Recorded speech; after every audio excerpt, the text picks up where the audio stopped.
We do have one member that's on her way in, but we'll go ahead and get started because we do have a quorum.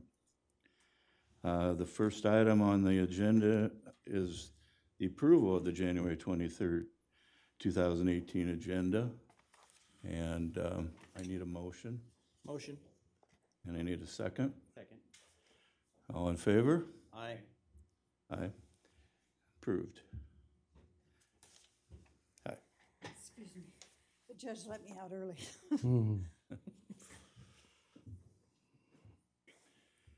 Okay, the second item is the approval of the November 28th, 2017 minutes. I'm sure that's a little bit difficult for our three new members since they weren't here. I did review it, and in my estimation, it is accurate, so I guess I'm going to ask for a motion. Motion. I'll second it. All in favor? Aye. That's carried. Okay, we do have basically a new board of adjustment today, and there's a couple things that I wanted to do before we get into the decision items. I'd like each new member to introduce themselves since we're brand new, and possibly just say what area of the city you are from and your occupation. So, ladies first. Oh, my goodness. Well, I was just on jury duty, and they're just doing voir dire now. My name is Jerry Thornsberry, and I currently serve as a Black Hawk Soil and Water Conservation District Commissioner, protecting our soil and water here in Black Hawk County. I live on Sheridan Road in Waterloo, and my previous experience was that I was an executive with AT&T International and chose to come to Waterloo to live. I could have lived anywhere in the world. Okay, welcome. Thank you. John. John Beckman, formerly with the Waterloo Police Department, retired from there. Presently with Hawkeye Community College, and I live on West Ridge Drive on the west side of Waterloo. John. John Childs. I currently reside at 300 Hawthorne. I teach at the School of Music at UNI. And my name is Brad Condon. I live on West 9th Street and was retired as a retired banker. Since we do have completely new members here, I thought I'd go over quickly the procedures for the new members. It would be nice for them to know how this works prior to us getting started. As the chair, I cannot make any motions, so all the motions will have to come from the members. The first thing will happen is each decision item will go over. The staff will give a summary of that decision item and their reasons for the decision that they are recommending. At that point, you will be able to ask, you can break in and ask any questions you have of staff, and then we'll turn it over to the public. We'll first look at the person who is making the request. If they want to speak, there's no requirement to speak. Anybody else in favor or anybody that's opposed to the decision-making item. We ask that when you come up to the podium, you state your name, address, and we try to limit the comments to 3 minutes. At the end of the question and answer, then we'll move to motions on each decision item. Just keep in mind that the staff has made a recommendation, but there is no requirement that you follow that. That's what our duties are here, to make a decision. If you want to add or subtract anything from their request, that's fine. I do also want to caution you that in all decision items, that when we make them, we are setting precedent for something going forward. And Eric's probably rolling his eyes at me right now, so, since I think I've done that more often than not. But So again, you can add or subtract anything from the request. If, we do have 5 members on our committee, on our board, I think. One person, I don't know if she's gonna continue. When we have 4, obviously 3-1, 4-0 approves it, 2-2 tie denies it, whatever you've requested. If we only had 3 members, it does have to be 3-0, complete approval, so.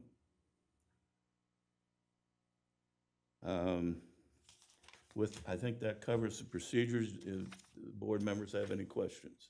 Oh, no. Okay. We'll get started with the first decision item. It's a request by Terry Stewart for a variance to allow for the construction of a new 18 by 22 addition that will exceed the 35% maximum lot coverage of 1,750 square feet by 114 square feet at 320 Harwood Avenue. Staff report? This is Western with staff. The property is located at the corner of Walgate Avenue and Harwood Avenue. The property in question, as well as all other surrounding properties, are zoned R2, 1 and 2 family residence district, and have been zoned as such since the adoption of the ordinance in 1969. An impact on the neighborhood, the request would not appear to have a negative impact upon the surrounding area. The request would not appear to have a negative impact on traffic in the area. The request would be in conformance with the classification of this area as residential on the future land use map within the City of Waterloo Comprehensive Plan adopted February 3rd, 2003. The existing single-story home was built in 1954 on a 5,000 square foot lot, which is 1,000 square foot less than is required by the City of Waterloo zoning ordinance adopted in 1969. However, the lot is considered a lot of record, therefore is considered a legal lot and can be built upon. The majority of the Galloway addition has the same or similar lot sizes of 5,000 square feet. The property is owned R2, 1 and 2 family residence district, which requires a 20-foot setback along Harwood Avenue. The lot is irregularly shaped lot where the existing home has a 5-foot setback from the property line at the lot's narrowest point along Harwood Avenue. The proposed addition will maintain the 5-foot setback and will not increase the nonconformity of the setback. The applicant is proposing to build an 18 by 22-foot addition to the west side of the home. The proposed addition will meet setbacks and all other requirements of the zoning ordinance except for the 35% maximum lot coverage. The property has a 988 square foot house and a 480 square foot detached garage. With the 396 square foot addition, this would put the property at 1,864 square feet of total lot coverage, which is 114 square feet over the 35% maximum square feet allowed. Due to the unique shape of the lot and generally small size of the lot, the request would appear to be unique and not have a negative impact on the area. As far as the lack of reasonable return, there would appear to be a lack of reasonable return to the request as the applicant's lot is very small and irregularly shaped, limiting the use of the property. Uniqueness, the lot is considered a lot of record as it is only 5,000 square feet, 1,000 square feet less than is required by the City of Waterloo zoning ordinance adopted in 1969. Approval of the request would not appear to be out of character with the surrounding neighborhood. Public considerations, staff has not received any objections to this request. Therefore, staff recommends that the variance to allow for the construction of a new 18-foot by 22-foot addition that will exceed the 35% maximum lot coverage of 1,750 square feet by 114 square feet at 320 Harwood Avenue be approved for the following reasons.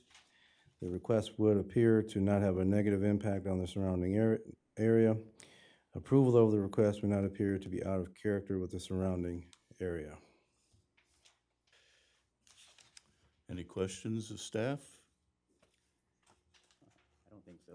Pretty straightforward. Is there anyone in the audience who wants to speak in favor of the decision item?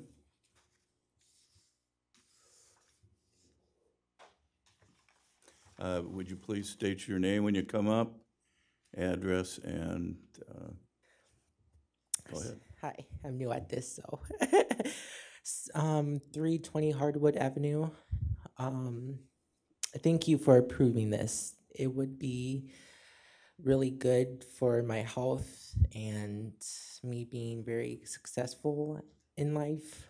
And I would just like to thank all of you for approving this and making me the happiest person today. So, I thank you so much for this. Yeah. So, thank you. Sure. Okay. What was your name again? Dwayne Larson. Oh, Dwayne Larson.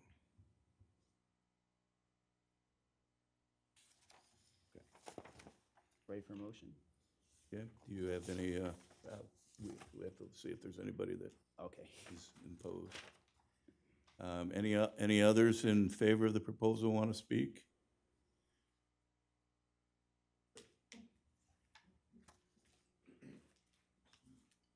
Again, state your name and your address. Zachary Phillips. I live at 320 Harwood Avenue with Terry. Let me just say that when we started doing this, I was a pretty young man. We worked with children with disabilities for a long time now. And I'd like to say that when they come back, when they're 20-some years old, and tell you thank you, it's heartwarming. Thank you. Sure. Okay. Anyone else? Anybody opposed to this request? Okay, I'll ask again, anybody opposed to this request? And with that, I guess we're ready for a decision. Oh, I'll move to approve the request by Terry Stewart for a variance. Go ahead, yeah, I'm sorry. Go ahead and read the whole thing. To allow for the construction of a new 18 by 22 addition that will exceed the 35% maximum lot coverage of 1,750 square feet by 114 square feet at 320 Harwood Avenue. Second. One should, I'm gonna, probably, one should say what the reasons why you would approve it too. Due to the recommendations of the staff and the fact that there seems to be no contrary evidence or no one opposed. Okay, Still second. second. Is that sufficient? Okay. All in favor? Aye. Motion is passed.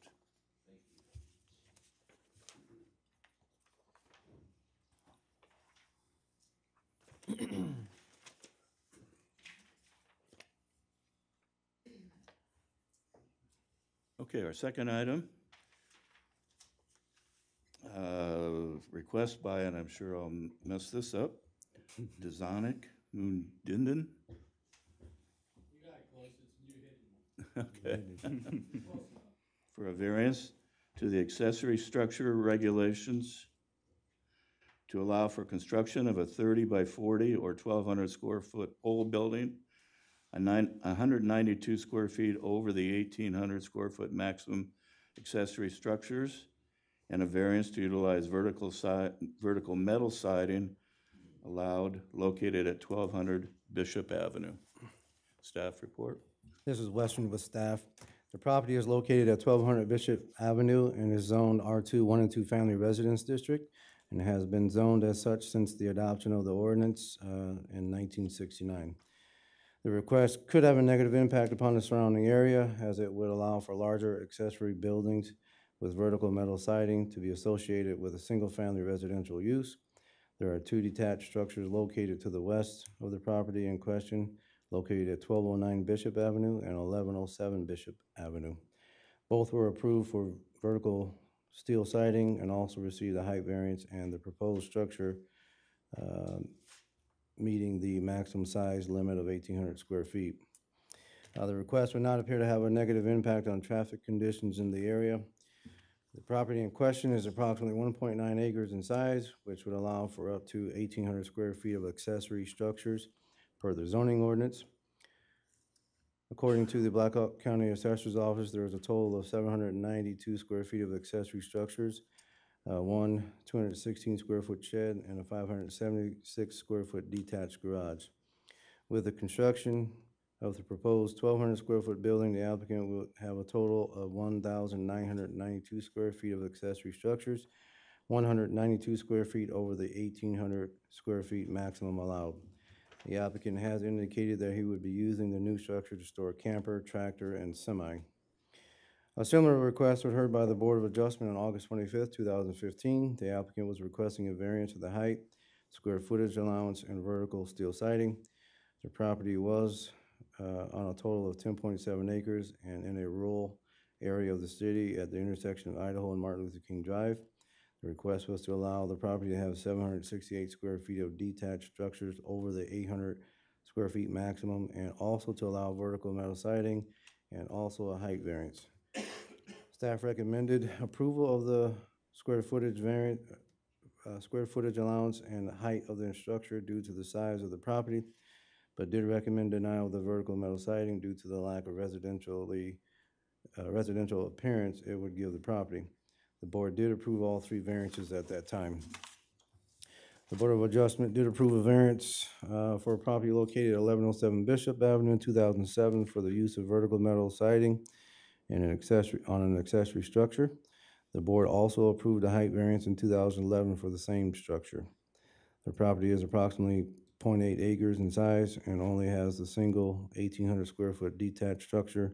Therefore, square foot allowance was met by the property, and they did not need a variance for square footage of the structure.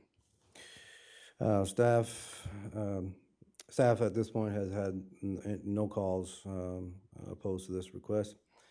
As far as a lack of reasonable return, there would not appear to be a lack of reasonable return to the request, as the applicant could construct a new building that falls into the guidelines of the zoning ordinance limitations of up to 1,800 square feet.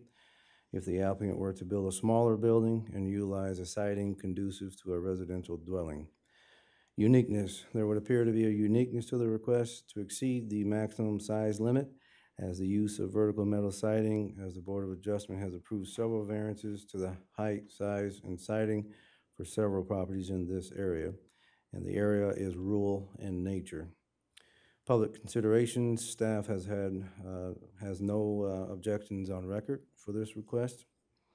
Therefore, staff recommends that the request by Designic Munidin for a variance to the accessory structure regulations to allow for the construction of a 30-foot by 40-foot or 1,200 square foot pole building with a total square footage of 1,992 square feet, 192 square feet over the 1,800 square feet maximum accessory structures, and a variance to utilize vertical metal siding be approved for the following reasons. There would not appear to be a lack of reasonable return to the request, as the applicant could construct a new building that falls in the guidelines of the zoning ordinance limitations of up to 1,800 square feet if the applicant were to build a smaller building and utilize a siding conducive to residential dwelling. There would appear to be a uniqueness to the request to exceed the maximum size limit and the use of vertical metal siding, as the Board of Adjustment has approved several variances to the height, size, and siding for several properties in this area, and the area is rural in nature. And lastly, staff has heard no objections to this request. Any questions of staff? Could you put the diagram of the building up there, the one from Menards? That diagram. Probably shows 60 feet. Yes. Is that what you're saying? Yes. Because when we first made them, If you're going to make comment, if you could come up to the. State your name and your address. hi, my name is Demir Janich, and I live at 1743 Locke Avenue, Waterloo, Iowa. And the reason it's going to show 30 by 60 feet is that's what we originally wanted, and we kind of made a mistake when we came to meet up with Chris or Noel the first time, and that's what we printed out. And when I talked to Chris the second time, he told me that we applied for 30 by 40 with 15-foot walls. So if that's needed, I could make another Menards printout like that. I just questioned whether it was 60 or 40, so. Oh, okay. If staff is verified that it's 40, then that's fine. Yes, and I explained that if they wanted to, they can wait until next month and actually do the 30 by 60 if they like, but they were kind of in a hurry, so they're gonna stick with the 30 by 40.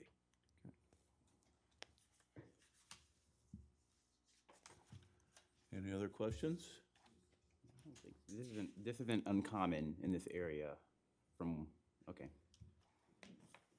No, there's numerous steel pole buildings in this area, and Maywood, and that particular area is very rural in nature.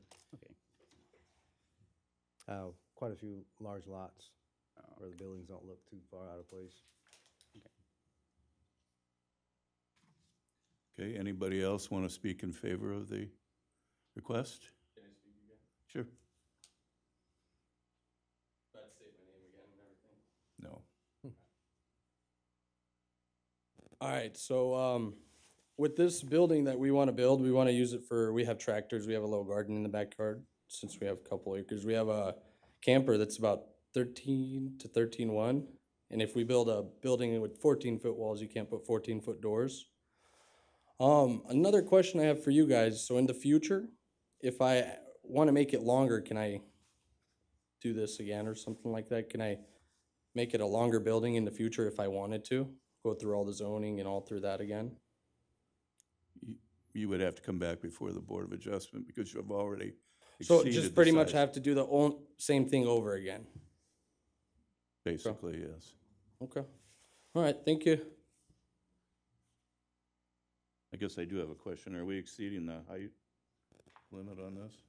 Well, like he explained, when it was originally, there was some confusion as whether they wanted to exceed the height. So we did not publish in the newspaper in the legal section, like we're required by state law, of what exactly the request is. And so the variance of the height was not included in it. So it's probably not appropriate to approve that tonight without that having been published. But they can always come back and request that at next month. So are we delaying his start? No, because he was okay with just going with the appropriate height of 15 Oh. foot. Okay. Could you tell me what that height was? Was that 14 or 15? It'd be 15 feet from the midpoint to natural grade.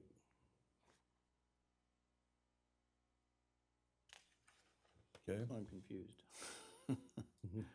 Are we moving forward and approving or denying or tabling or what? Because Well, of I this think height we're- thing. I think we're approving it at this, at 30 by 40 with 15 feet height. Okay, And vertical metal siding. all right. I just wanted to make sure that the height wasn't 14. That's what I wasn't sure about. Okay. Is there anybody opposed who would like to speak? Asking one more time, anybody opposed?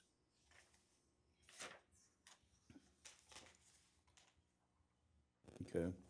With that, we will go ahead and I'll ask for a motion.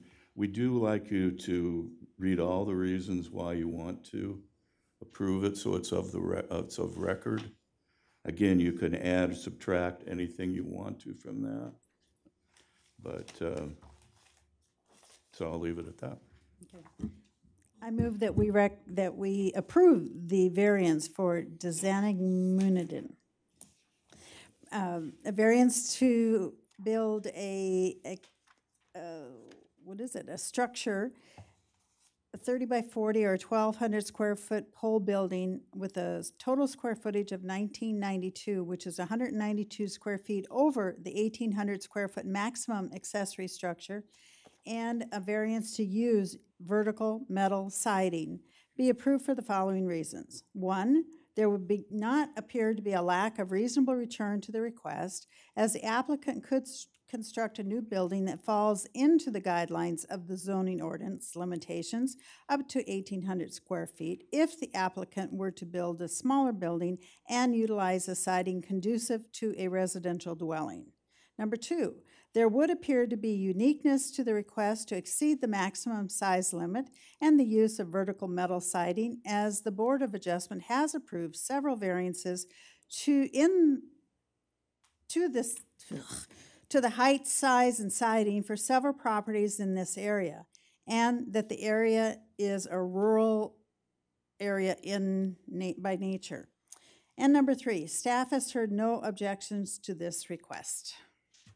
Is there a second? I'll second it. Okay. Any further comments?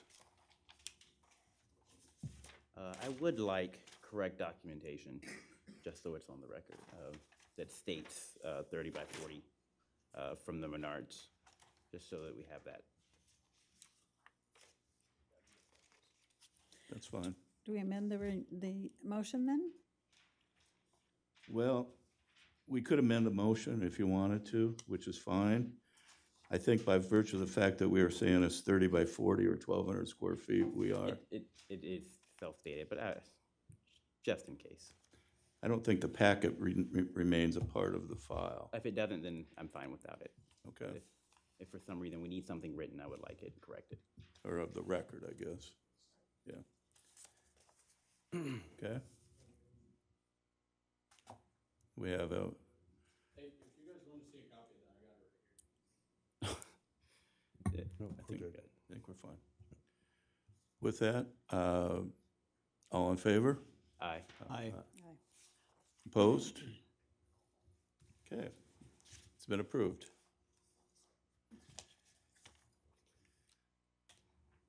Our third item, a request by John Hanson for a variance to the restriction prohibiting vertical siding on an accessory structure to allow for the construction of okay, thought I was repeating myself there. To allow for the construction of an 1,800 square foot pole building with vertical siding in an R2 1 and 2 family district located at 704 Elliott Court. Staff report. Okay, bear with me on this one. Talked with the property owner prior to this meeting. We explained to him that after investigating the site, it does not appear, if you see the pictures, that this is a viable residential home that would be considered primary to an accessory structure. It's been vacant for a number of years. The property owner has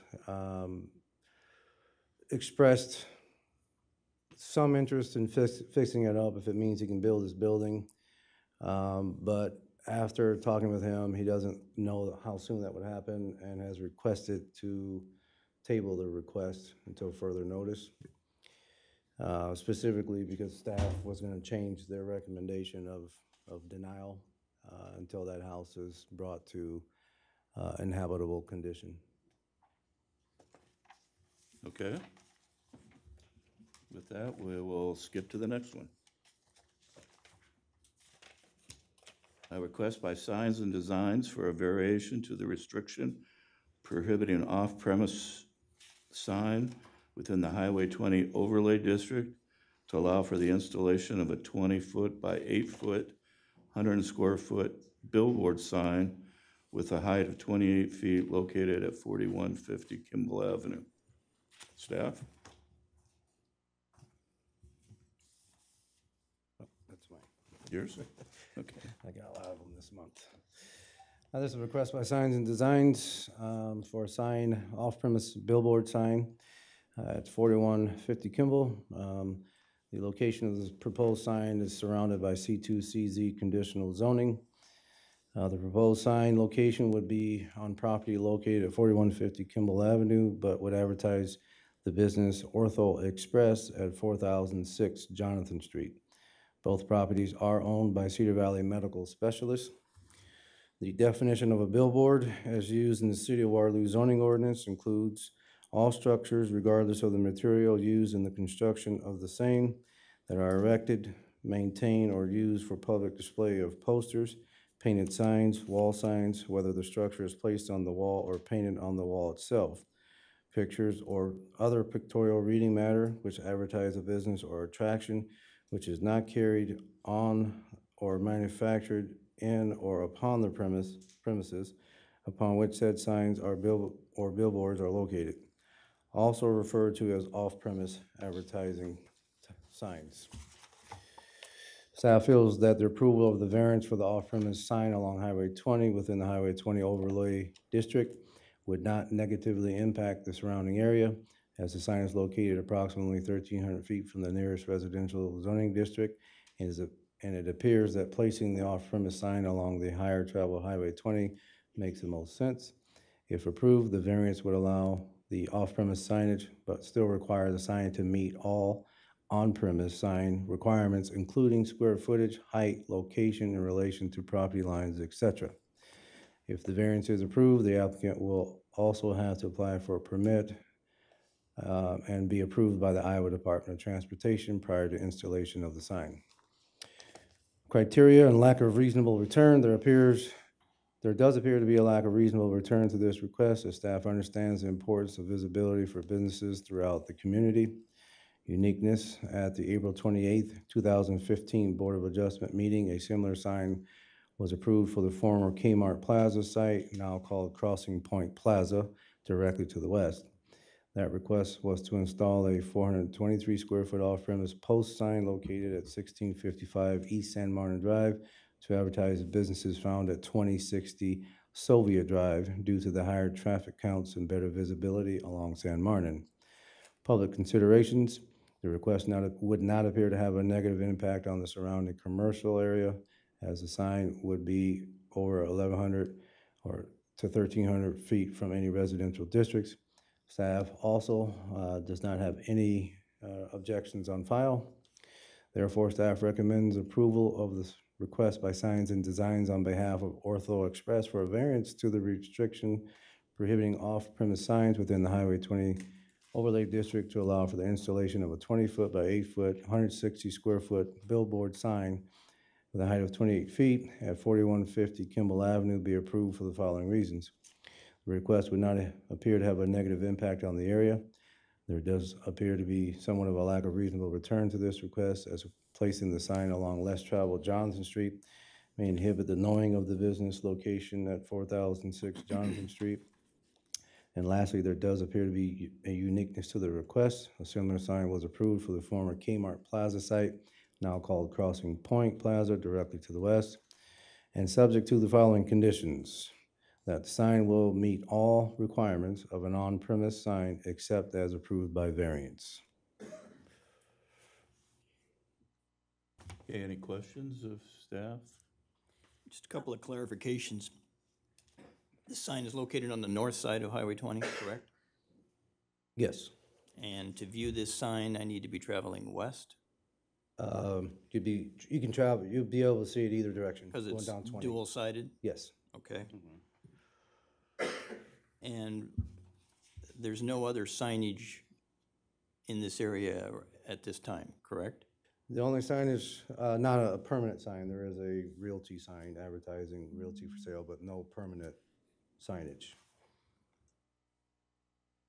What if one or more businesses in an area want to put up a sign of their own? At what point does it become cluttered or restricted or whatever? Well, that's something that was considered by staff.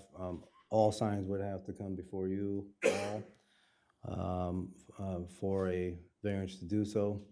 And I don't know if, Eric, you want to explain a little bit more on how we may deal with that in the future? This is Schrader with staff. So there's a corridor overlay district over Highway 20 that was put in place before the highway was even finished being constructed, that has some higher standards than whatever the property, underlying zoning of the property is. And one of those higher standards is it prohibits off-premise advertising signs. So that's what the variance is too. There has been some discussion as to whether or not that restriction should be removed entirely, allowing off-premise advertising signs. The sign meets all other requirements if the site were allowed to have an off-premise advertising sign, distance from other signs, setbacks, and all of that stuff. And it also meets requirements as an on-premise sign, which is one of the conditions listed in the staff report. There is some thought process that before an amendment is done, this is, potentially kind of setting precedent, but we noted the uniqueness of another request. And also, I think, one thing that could have been added as a mention to a uniqueness is that it is technically an off-premise advertising sign, since that specific use isn't operated out of the building upon which the sign is going to be built, but it's under the same umbrella of the medical specialists who own both properties, and so there's a little bit of a uniqueness there too. So I think we're going to take a look at that, but as other signs would propose, distance between signs, there is a setback requirement. I think it's 1,300 feet between off-premise signs. There's not a setback requirement between on-premise signs. So like if the neighboring property proposes to build a sign along Highway 20 advertising an on-premise use, it can be, right next to it essentially, or it has to be on their property, obviously, but so I don't know if that kind of answers your. In a roundabout way.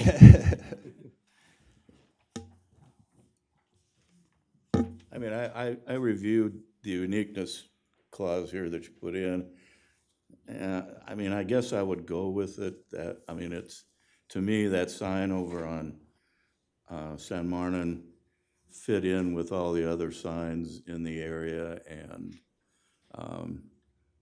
even though it was two separate owners, it's kind of all one piece, where this is definitely separated. I mean, I could possibly see that, like Lincoln Savings Bank could want to put a sign up on the, if they see one out there, so, or some of the other businesses, yes. So that's my only comment. I would probably accept it as a uniqueness, but I just want to make that for the record. Anybody want to speak for that on behalf of the request? Mason Fromm with Signs and Designs. I live 1922 Grand Boulevard in Cedar Falls. To answer your question, if there's any other existing signs in the nearby district, right on the other side of the elevated Kimball Avenue, there's a Furniture Row sign, which is a giant freestanding pole sign. Down from there, there's a Lowe's sign, and then down across the other street, there's another Home Depot sign. So along that corridor in Highway 20, there is precedent for other freestanding backlit signs, just like this one. And then you've got the new Quick Star that went in right by VGM, and then further down the new truck stop with the giant, huge pole sign that was just installed this year. So there's precedent for freestanding signs, just not off-premise signs. And that's the one sign code that we're asking for a variance for, is to put an off-premise sign in this spot. All the other sign codes are met by the size and the shape and the height for this one. Thank you. Yep. And it is, as Chris mentioned, the same owner, Cedar Valley Medical Specialists, for this property. They have an administrative office at this property where the sign is going, and the Ortho Express, the office where they actually perform that business, is just up the street on Jonathan. So it's nearby, but it is a different parcel. Okay. I have a question. Okay. It's in the motion. Didn't see that the staff had recommended this. They'd have to apply for the permit with Iowa Department of Transportation. Is that part of our motion to make sure that that happens? I have it in hand. Well, there you go. Thank you. I also have in hand, which isn't part of the report, but I also have 2 signatures in hand from adjoining property owners that would approve this change. And the third one that I requested is just waiting for the boss to sign it, but it's all green light. They just didn't get it signed in time for this meeting. What are those businesses? The other businesses, Chris, did you scan this or do you want to? I don't know if you want to throw it up on the overhead, but there you go. There's 4 properties on there that I highlighted in yellow. Property number 1 is owned by Penaluna, which is Tom Penaluna, CBE Enterprises. They used to operate just to the east of the property in question. He has provided his signature. Property number 4 is owned by Lockard, and it's currently a vacant spot and I think a parking lot to the north there. That's the one that I'm waiting on the signature, but I've been given a verbal approval by Lockard. And then parcel number 3 is owned by Veridian. I have their signature as well, even though it's not an adjoining property. And then property number 2, which is south of Highway 20, that's owned by the city, and it's like a retaining pond kind of stormwater runoff property. Just the west of that will be a business park, which I would assume would have more signage and requests like this in the future. Okay. Okay. All right, thanks. Anything else? Any other questions? Is there anybody in the audience who wants to speak against the proposal?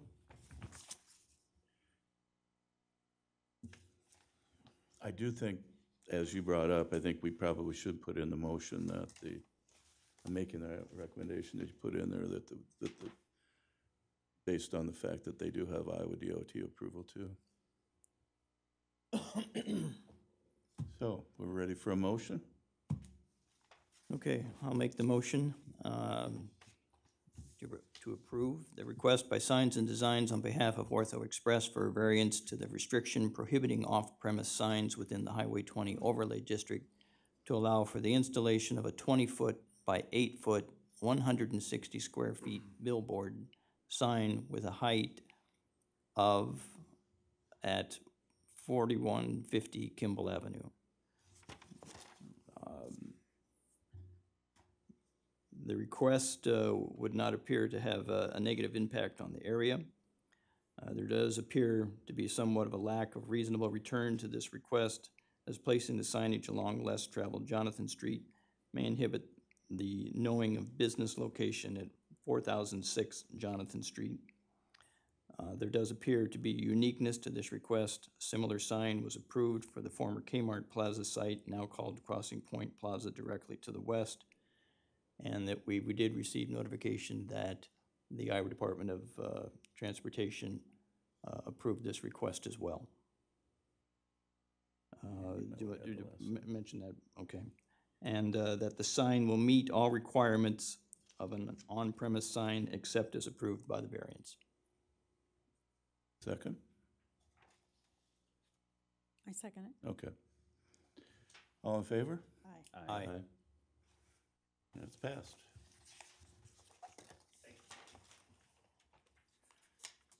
Okay. We have a request by Josu and Rebecca Rivera for a special permit to allow urban animal hobby farm with 4 sheep in an R2, 1 and 2 family district, and a variance to allow for the confinement area be 67,518 square feet, 12,482 square feet short of the $80,000 minimum required to have 4 sheep. A variance to allow for the use of front yard to house farm animals, and a variance to the minimum 10-foot setback requirements for confinement area located at 2214 Avon Avenue. Staff report? This is Western with staff. As far as impact on the neighborhood and surrounding land use, it would appear that the request could have a negative impact on the area. The surrounding land is zoned for residential use, and allowing a farm could negatively impact the development of the surrounding parcels. As was stated earlier, the site is zone R2, 1 and 2 family residence district, and has been zoned as such since the adoption of the ordinance in 1969. The surrounding area is also R2, 1 and 2 family residence district with a house immediately to the north. There's a single-family home and vacant lots to the east, single-family homes and vacant lots to the west, and vacant two-acre parcels to the south. The site in question is a residential 2-acre lot. There's a mix of existing single-family homes and large vacant lots surrounding the property in question. Staff feels that there is a good chance that the vacant lots in the area will be built upon at some point. The hobby farm would be required to meet standard residential drainage regulations. The property in question is not in a floodplain and is considered to be in Zone X. The City of Waterloo recently adopted an urban animal hobby farm, UAHF, regulations which states that the UAHF shall be allowed within Waterloo city limits on lots or parcels of land as an accessory use to a principal dwelling when several criteria are met.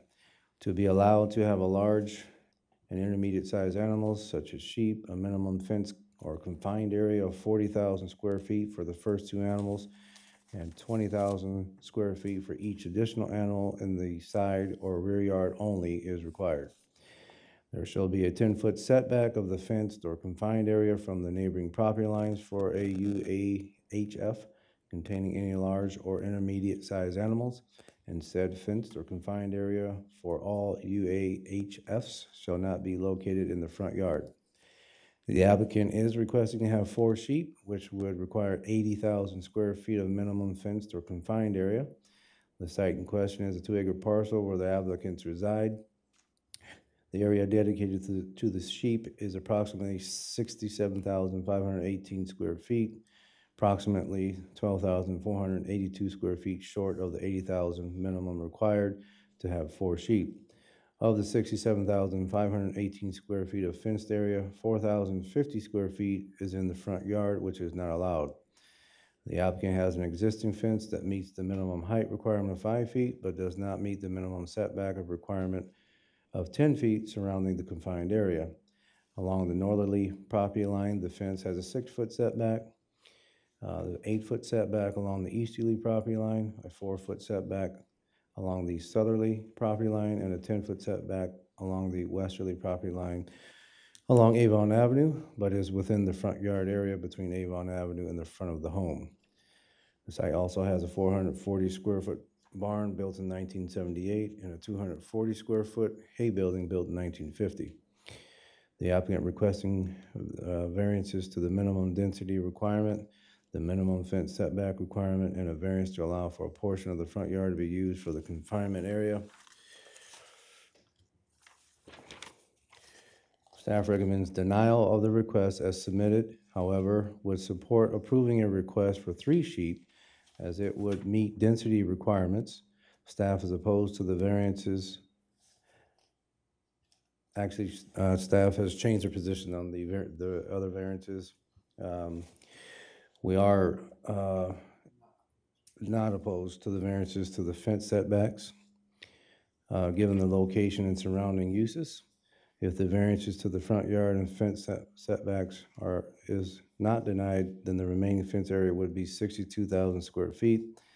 The minimum square feet required for 3 sheep is 60,000 square feet. Is denied. At the January 9th, 2018 Planning and Zoning monthly meeting, the request was recommended for denial on a 6-0-1 vote, 6 no votes, and 1 abstention. Therefore, staff recommends that the request for a special permit to allow an urban animal hobby farm with 4 sheep located at 2214 Avon Avenue be denied for the following reasons. The area dedicated to the sheep is approximately 12,482 square feet short of the required minimum fence or confined area of 80,000 square feet to allow for 4 sheep.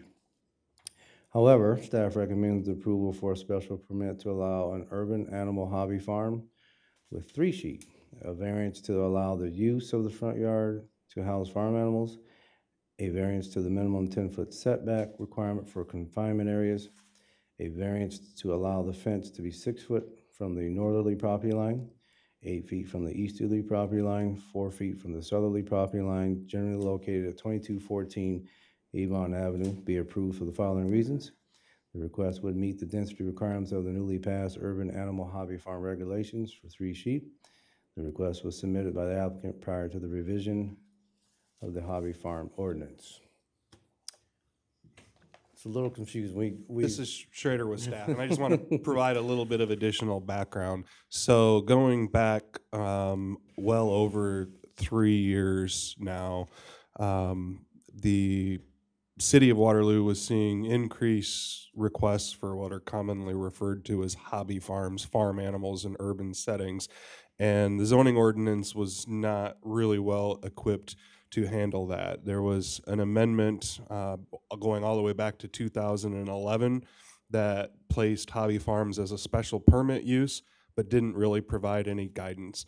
Between that amendment in 2011 and when there were look at additional changes a few years later, there were a few requests for special permits for hobby farms, a couple of which were approved, and a couple of which were denied, and then a couple of which were tabled indefinitely, with the Planning Commission requesting that staff look at updating the ordinance. That update of the ordinance was a couple-year process.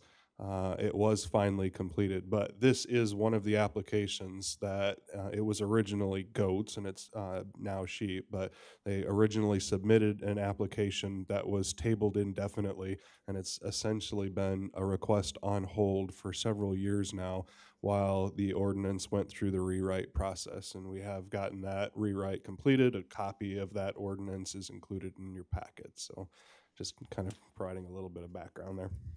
I have a question, Eric. On page 60 with the ordinance, it talks about the special permit should be approved by it shall be required to be approved by the special permit by the Board of Adjustment after recommendation of the commission, which I assume is planning and zoning. Correct. Except where the owner submits the plan department a consent petition with the approved by the signed 100% of the adjoining abutting properties, which I don't think he's got or they've got. Correct. How can we approve something that says that the planning and zoning has to recommend it? They're recommending denial. It's the Planning Commission's recommendation is just that, a recommendation. The board can take that recommendation however you want. It's still ultimately your decision whether to grant or deny the special permit. When we wrote the hobby farm ordinance, it was a difficult ordinance. There was a lot of review, a lot of input, a lot of revisions during the process, and that issue of should it be written as a special permit use or should it not be a special permit use was a big part of that discussion. And essentially what was landed on was a little bit of a middle ground to where there is a process by which you can establish a hobby farm without having to seek special permit approval if you have a petition of abutting and adjacent owners as defined in there. It gets into, 100% of abutting, and I forget what the percent. I was just concerned that the two options were that and approval by the planning and zoning, and neither of those are gonna happen. Planning and zoning didn't recommend it, and I don't believe But he has. I think you might be confused. The option is either, number one, you have the petition and you don't need special permit at all. If he has approval from the owners. Right.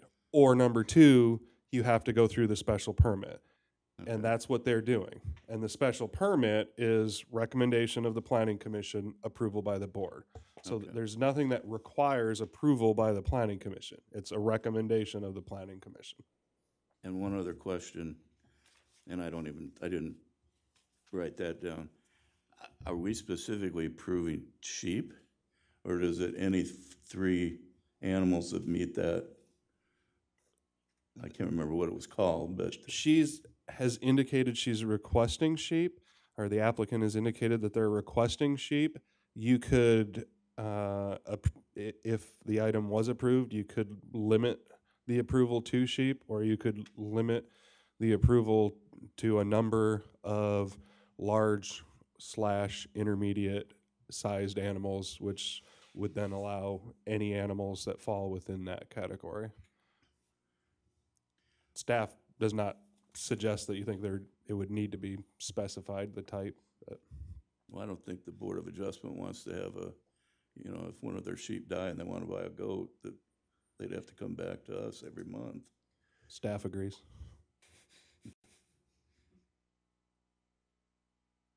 Okay. Any other questions? Yeah. This is very confusing in the way you've written the report. At one place in the report, the new report, in the staff analysis, the third paragraph, it first states that the property is 67,518 square feet, which is 12,482 square feet short of the 80,000 minimum. And then there's a paragraph about the 4,050 square feet for the front yard. But yet you only talk about 12,000 square feet later on in the report. In this map here, is this the front yard, this little dog leg right here? The area in front of the house, or in front of the garage here. So, okay, so do they want now to, in order to meet the requirement, extend into the front yard, yes or no? Yes, everything in the blue is what they're requesting. Everything in That's the front blue is yard. what Front is yard. currently fenced, and they would like to keep the fence in the current location. And And south of the garage, that fence extends essentially to the right-of-way, and which would place it in the, what's considered part of the front yard. The front yard is the area between the street and your house from property line, you know, from side property line to side property line. So Okay. even though this is, you know, 100 feet or more south of the house, it's still out past the front of the house in a required front yard area. Okay, so indeed, they are actually 16,532 feet short. Well, I can tell you, it is confusing. We have GIS software where we have calculated the best we could, trying to give them the fairest square footage. And it has changed each time we did calculated the area that's already fenced. But at no point did it dip below 60,000 square feet, so that's why we're recommending that they're allowed 3 sheep and not the 4. Okay, that's one part of the recommendation. The second part is that we spent a long time, I was on planning and zoning when the small animal farm thing started, and just in August of this past year, this zoning ordinance was approved. And it specifically states that there won't be any farm animals in the front yard. Correct. Correct. And it states the setbacks for the various, for the property. Fencing. For the thank you, for the fencing. And the setbacks from the other residences around. Correct. Spent a long time creating this ordinance. Correct. Okay.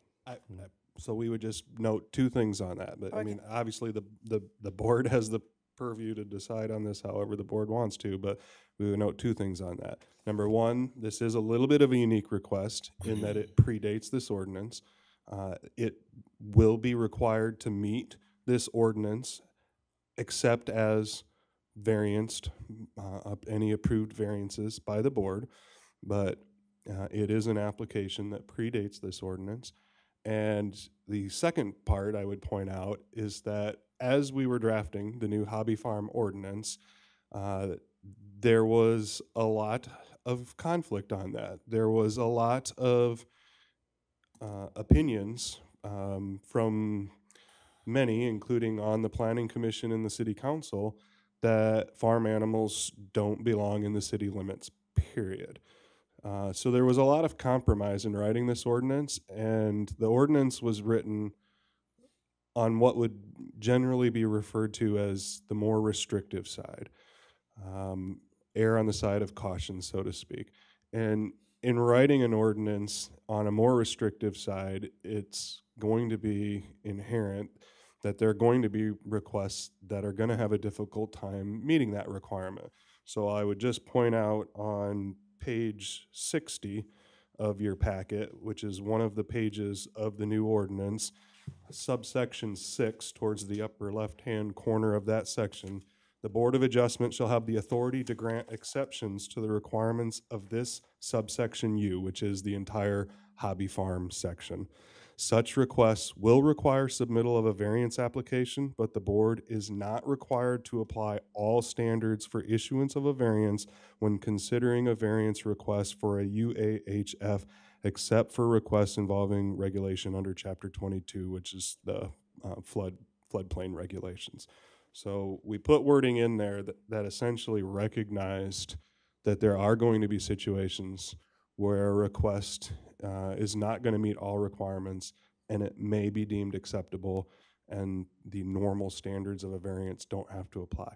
Now, that being said, we recognize that this is a new ordinance and we don't want to, just instantly be granting variances to it and setting precedent for all requests coming forth, but we also recognize that there's some uniqueness to this request. So that's why staff's recommendation, and it is just our recommendation only, was to go with 3 sheep instead of 4, or 3 intermediate-sized animals, maybe that's a better way to put it, rather than 4. That way we're not recommending a variance to the density. We thought maybe it would be important to adhere to that density requirement, but we're recommending approval for the variance to the small portion that's in the front yard and the fence setbacks based on it being an existing fence. So if we approve the 3, they don't need the spot, the little L shape there.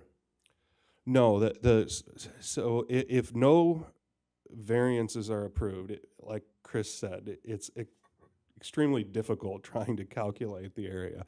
But by our best estimation, excluding the area in the front yard, and if they would have to adjust to meet the 10-foot setbacks, what's the number? It's about just over 60,000 square feet. So it gets it down very close to that minimum of 60 that would be needed for 3 sheep to meet that density requirement. So just take that north-south line straight instead of the jog. So Eric, let me make sure I understand your comment about density. Even with 3 sheep or 3 intermediate-sized animals, the density requirement is still not met. It's exceeded. No, it is met. It is Okay. So 3 sheep is 60. Oh, in the existing area, 61.5 minus a 4,005 for the front yard, then it isn't met. well, this hash. No, the 61 already subtracts that out. Right. The hashed area is the most restrictive thing. If you didn't grant any variances whatsoever, the hashed area is the most restrictive. Oh, wait, no. Okay.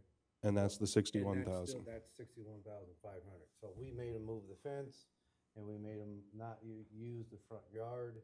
They still have enough, have over 60,000 square feet to have 3 sheep no matter what. But going into the front yard. No, not going to the front yard. So this hashed area is the most restrictive. This means this is a 10-foot setback for the fence. Yeah. And the front yards, this is all front yard here. So What's showing as hashed is what's not in the considered front yard. from the house? In Or front of the house. Yep. okay. So everything in the hashed area is the legal meets all requirements, fence setback, density requirements, and they would be good for three sheep. Okay. Any other? And so questions? But to be clear, the applicant is still requesting 4, and more importantly, requesting to keep the fence where it is. okay, so this diagram here presented shows the area for 3 sheep, and it falls within the density requirements, and it shows that the fence line has been moved. Correct. And not using the front yard. And not using the front yard, which is in agreement with the very variance that was just approved August of 17. I mean, the code that was, what do you call this? The ordinance Yep. that was approved in August of 17. Yes, if you were to follow the ordinance to the strictest version, it would be this hashed area, no front yard, move the fence 10 feet, and have at least 60,000 square feet of confined area. Okay, Clear as mud.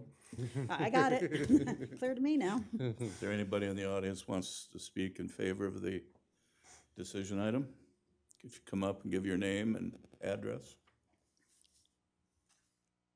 My name is Rebecca Rivera. My address is 2214 Avon Avenue.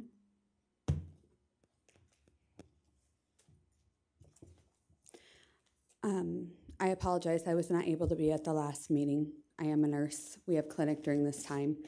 I actually could not step away from clinic. I don't have anybody that can cover me at work. And right now, the surgeon I work for told me to go because of all of the issues going on. So I was looking at other people before myself, but this is very important to me. I bought my house in 2001. We have always had animals. We had one horse, always, and I've always had goats, sheep, and chickens. This is before the hobby farm. I did watch the very long video from January 9th, and I was not able to be here to represent myself, so I did want to address some of the concerns that were voiced. It was concern that I didn't have signatures from my neighbors, and that was probably because I knew that nobody else would like to have it. So I have signatures from all of my neighbors, with the exception of Rick. I actually went out, so all of the adjacent properties, and I went outward. So from Burton to Ashland, I missed a couple of houses that I could not get to with my work schedule, but otherwise I have 4 pages of signatures. And if you would like to read through those, they have commentary on them. And Yes.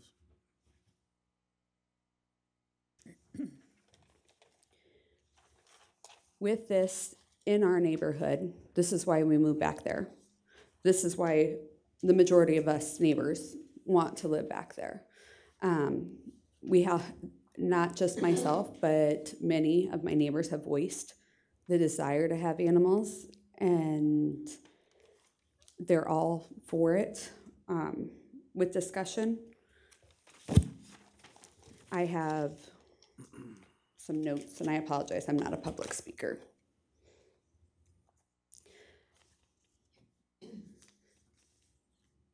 So I bought my house with the idea of raising my children in peace, learning and to garden, raise animals, away from the in-town living, education, and clean living. My children actually are very involved. My children have shown interest in 4-H. We brought some of the babies to school after requests from the teachers.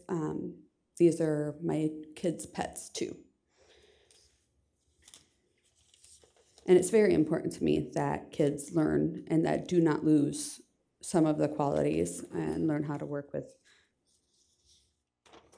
people and nature. When it became a problem, and when I first learned of the hobby farm and that I needed to apply, I applied. I paid the money, $200 or $250, what it was, and I applied. At the time, there was concerns voiced by my opposing neighbor that I was contaminating his water and polluting the air environment. The initial meeting we had, and then the previous board before this last one that I had missed, a couple of them had been out there and said no, in fact, they didn't notice any kind of odor, and it was not possible to contaminate the water. That being said, they told me I could keep what I had until at a future date when the guidelines, when the regulations were in place.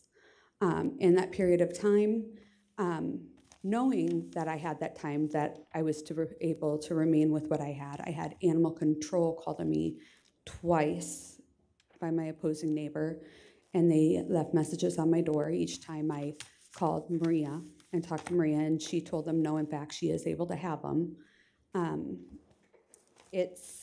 My name has been spoken about in the newspaper and the meetings when I can't always be there to defend myself. There's some defamation of character. It presents a side of myself that it's not who I am. I'm not the bad neighbor.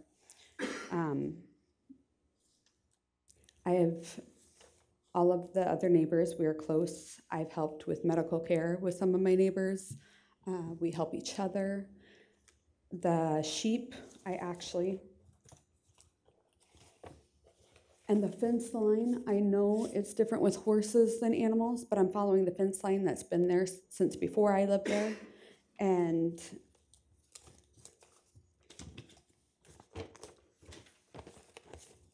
we're talking about, another problem was the manure they had mentioned. And this is horse manure. I don't know if any of you guys have seen it, the individual turds. The pile is approximately this big. And this is the sheep manure that I have a picture of. And it's maybe like this. 4 sheep probably equal 1 horse, and it still doesn't excrete the amount of manure that a horse does. Legally, I could have 6 horses on my property and not have to move any fence line. I could take down the privacy fence that I put up. I just want 4 sheep, and that's all I have asked for. If not, sorry, it's very hard for me to, I've tried working with my neighbor. I did have a horse who ate over the bush, who was eating over his fence in the bushes. I raised the fence. There's several different things have led up to it. I asked him if it would help because he said it was an eyesore, that he has to look at it from his property line. I asked if it would help if we put up a privacy fence, and he said yes, in fact, that would be, that he would like that. And so we put up the privacy fence. I asked him if that was okay. That was good. And now the privacy fence isn't good enough. They have 2 fences right now.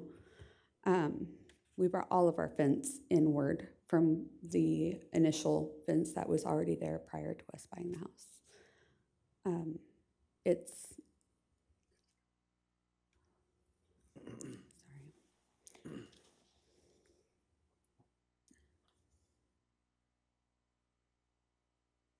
There have been many attempts made to alleviate the strained relationship between us. And my neighbors also expressed wanting to have hobby farms, sheep, goats, chickens. So I know it's not just myself. And there was voiced concerns over the empty property, the empty lots that might want to be,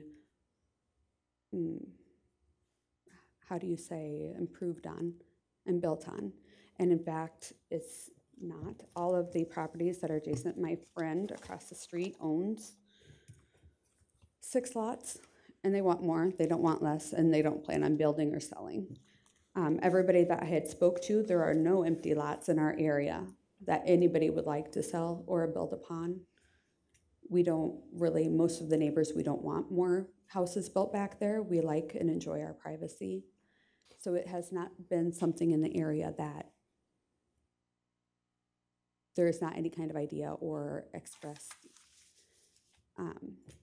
concerns on it before. Nobody wanted to sell. All of us, we would like more land, more privacy. We enjoy living out there.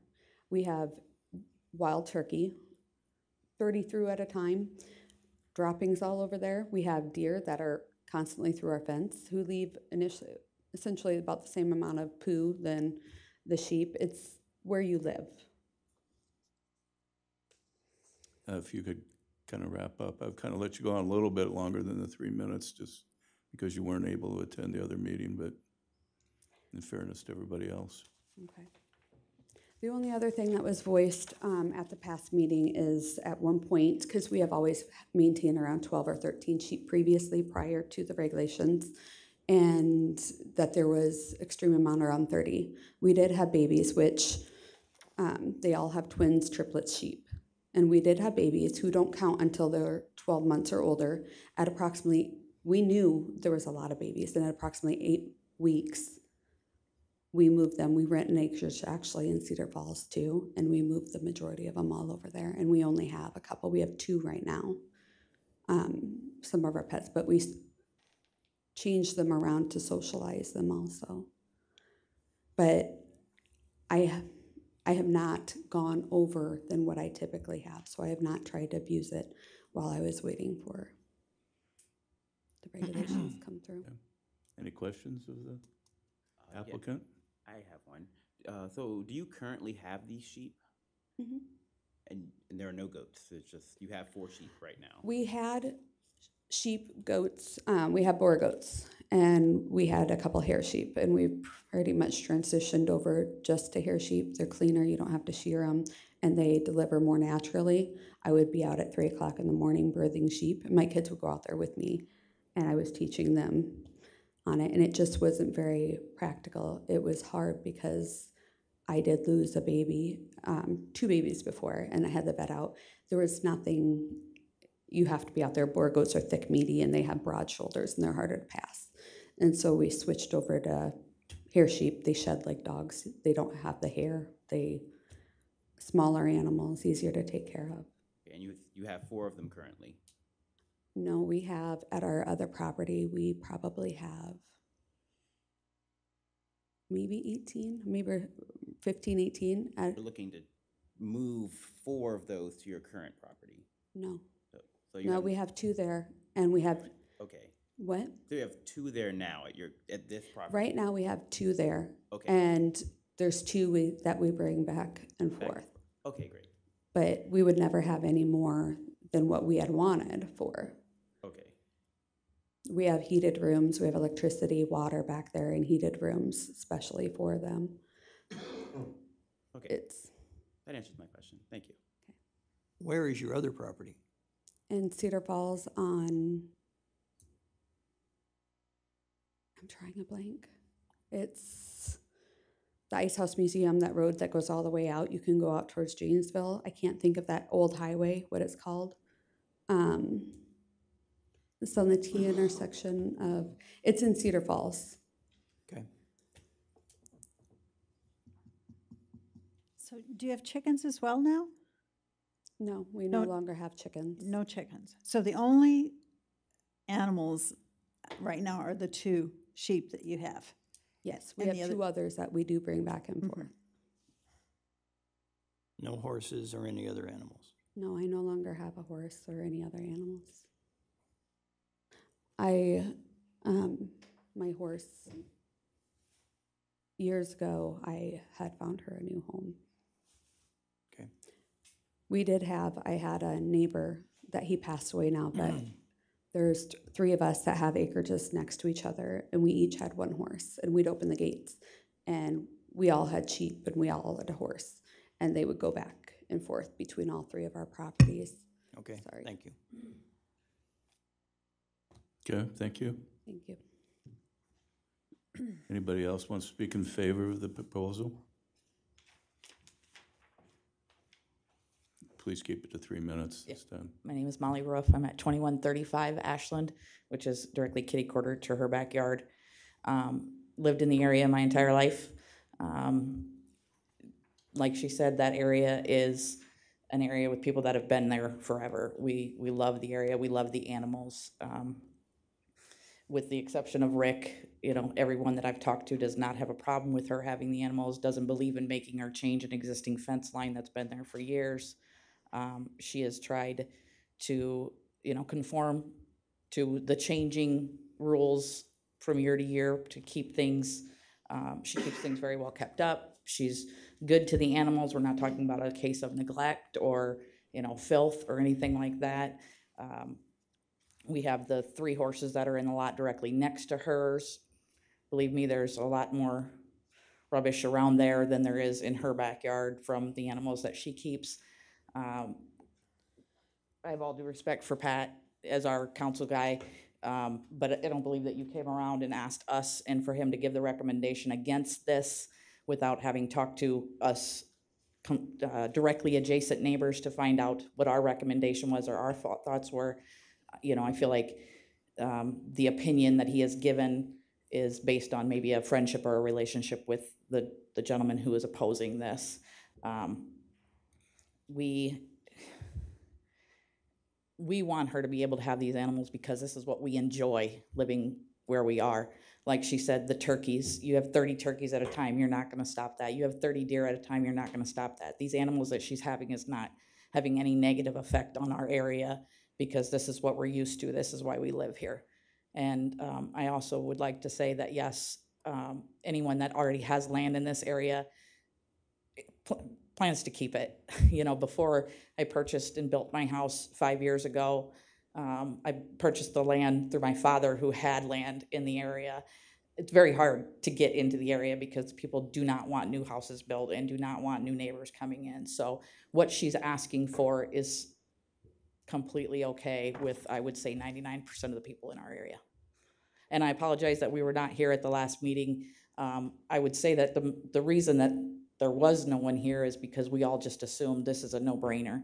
Nobody has a problem except for the one person that is opposing it. If there is other people, then I would say, they weren't here either. So I hope that that doesn't hurt her case, that no one was here to speak for her on the last meeting. Thank you. Okay. Anyone else speak in favor of the proposal?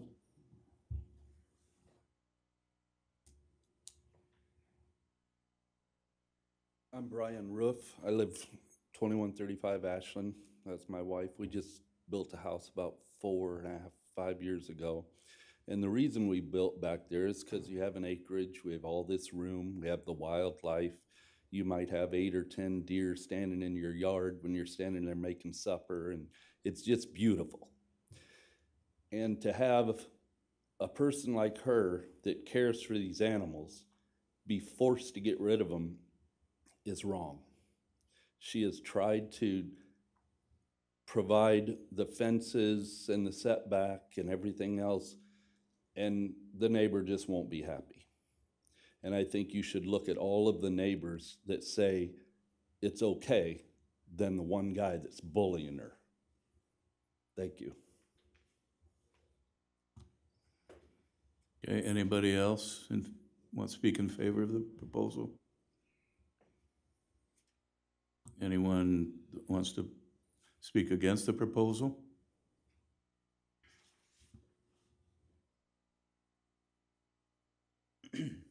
Good afternoon, ladies and gentlemen. I'm Rick Westfall, 2232 Avon, Waterloo. I just heard Rebecca say that she had 4 pages of signatures.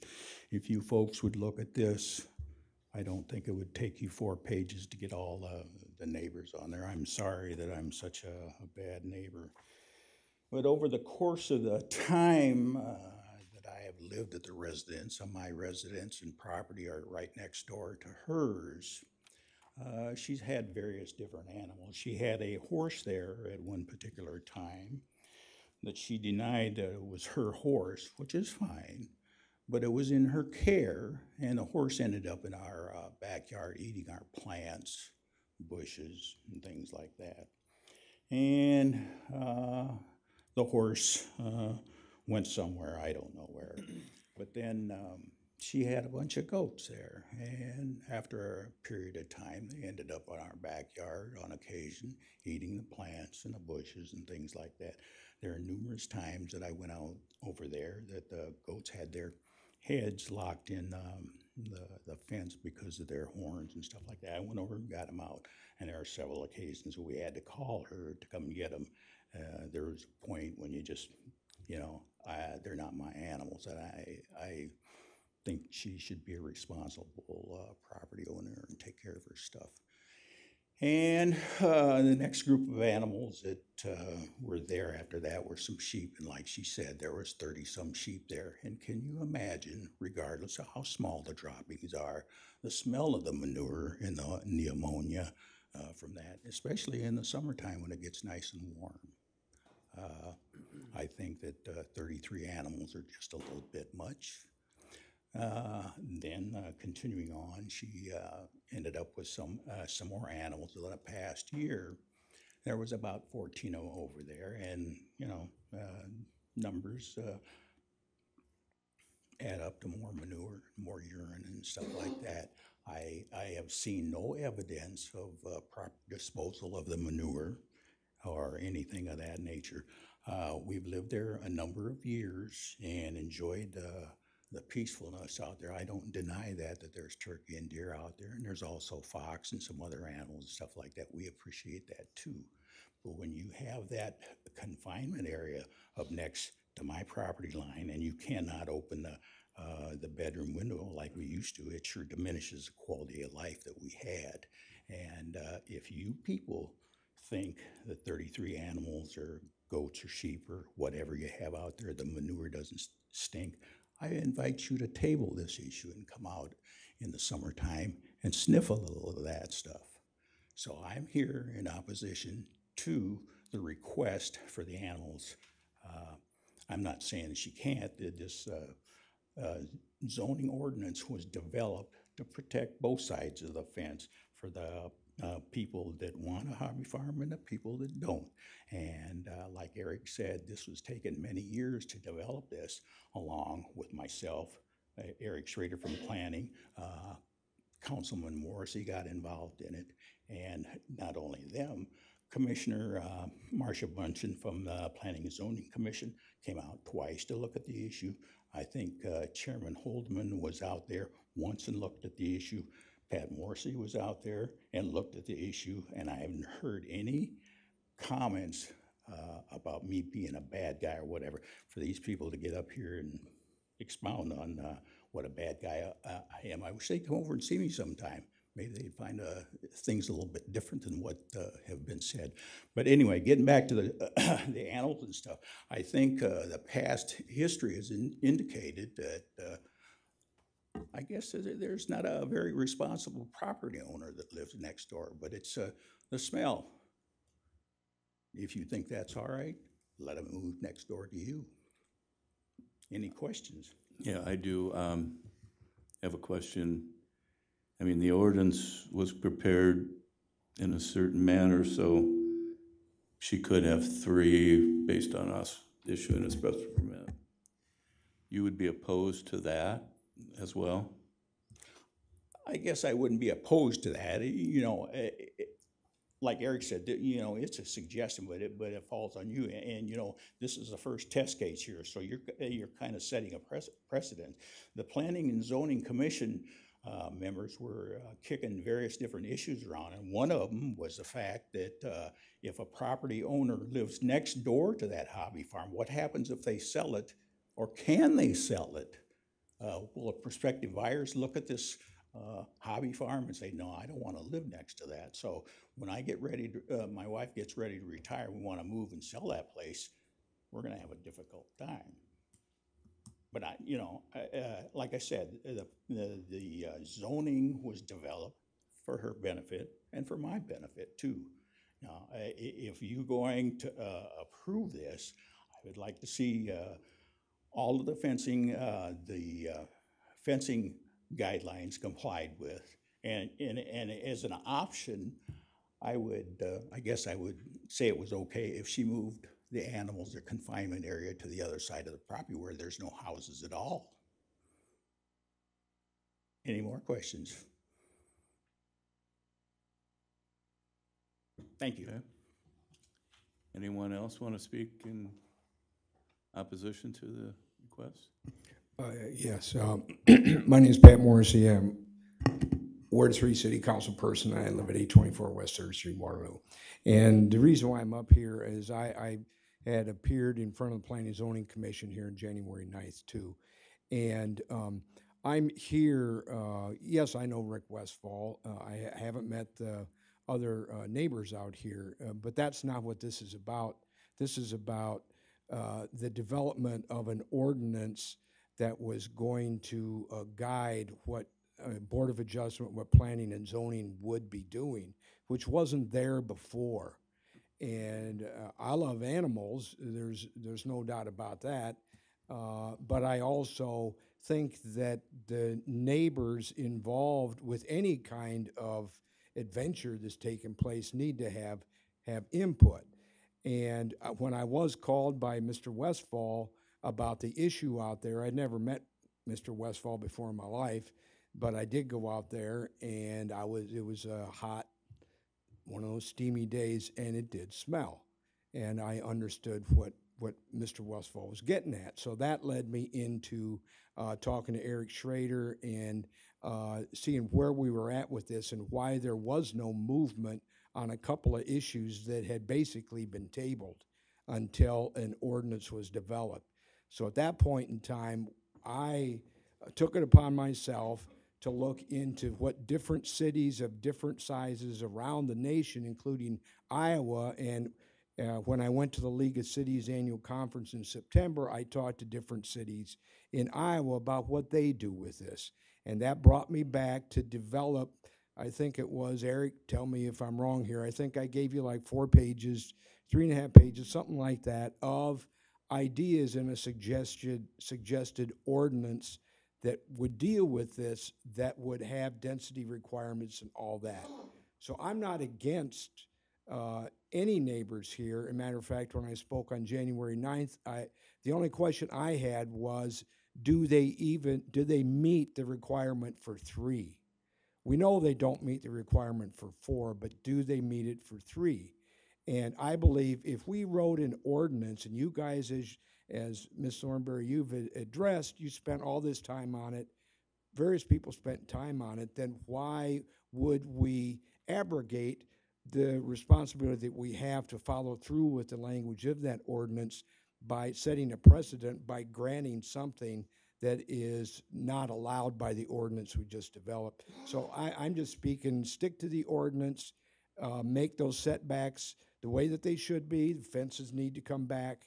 Stick with that. And if 3 sheep is what's allowed, then that's what I speak to. So thank you for your time. Thank you. Anyone else?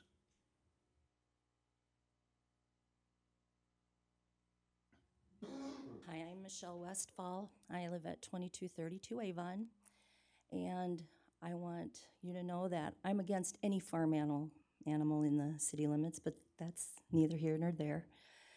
I take offense with the portrayal Rebecca gave of my husband. She had a tree that we paid $500 out of our own pocket to have trimmed. It was her tree on her property. We're not the bad neighbor here. My husband said he would be okay with 3. I don't want any of them, because that's my theory. I don't think farm animals belong in the city ordinance or in the city limits. But the neighbors, the roofs back here, I invite them to come after this meeting to our house and see just where the property line is. And you talk about the summertime and the heat and the humidity.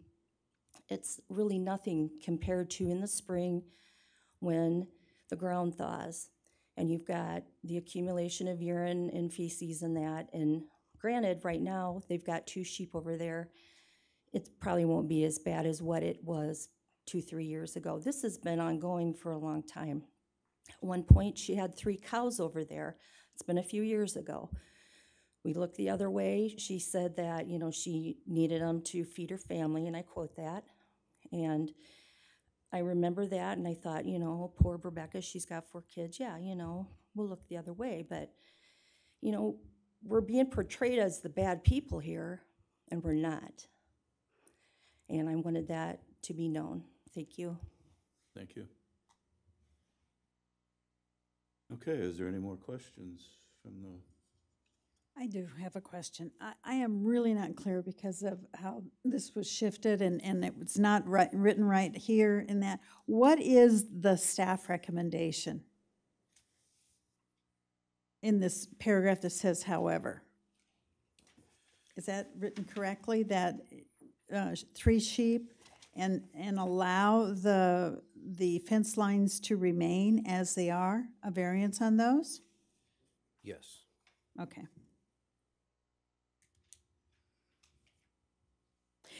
Eric, is there anything in the code that says something about moving animals in and out?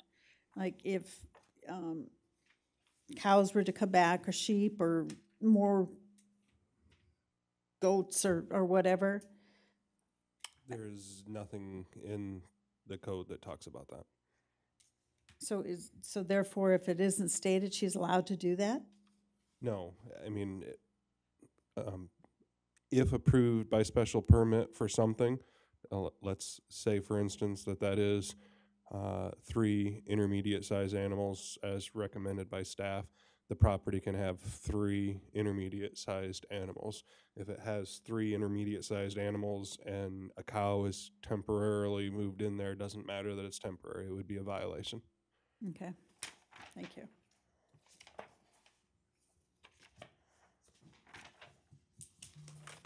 I do have one question. I'm not making a comment, but can we go straight to the however without denying the original request, or do we have to deny the original request? Okay. Mrs. Schrader with staff. There's probably not a lot of direct guidance on that. If for the record state, it might be better. I mean, it could be lumped into one motion. Motion to deny the request as submitted, but to approve X. But ultimately, I don't think it's critical. Okay. I just want to state that I would be willing to approve the 3 sheep, but I'm not willing to give right out of the gate that we don't change the variances on the fence line. The fence line should comport with what the new ordinance states. Mrs. Schrader with staff, I would just recommend that ultimately, if the Board of Adjustment approved a special permit for 3, but did not approve variances for the fence, that the board also consider then putting in a timeline for conformance with the fence. Would be a little difficult to move the fence in current weather conditions. What would be an acceptable timeline? End of spring? Yeah, in something like 90 days. Okay. I'd probably be fine with 12 months, but personally. Okay, we ready to proceed to a motion? Yes. Any more questions? Any more for or against the proposal? Just real briefly, I would just like to say that she has installed new fencing recently, you know, but most of the fencing in that area has been there for, I mean, you're talking about not chicken wire fence, but old horse pasture fencing. That's what abuts up to ours, so it's not new fencing as you may be thinking. That's easy to just pull up and move. I just wanted to kind of clarify that picture for you guys as you're deciding. Okay.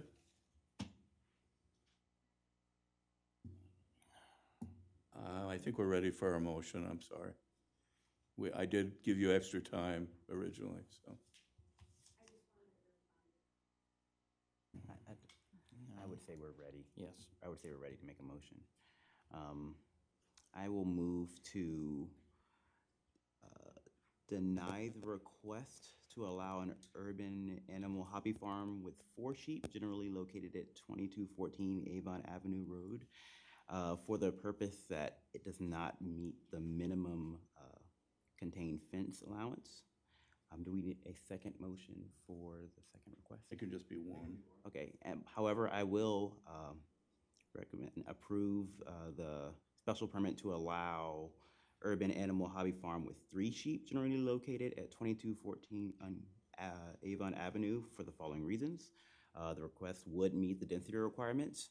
I would deny the variance for fencing with a 1-year time to meet to be complicit.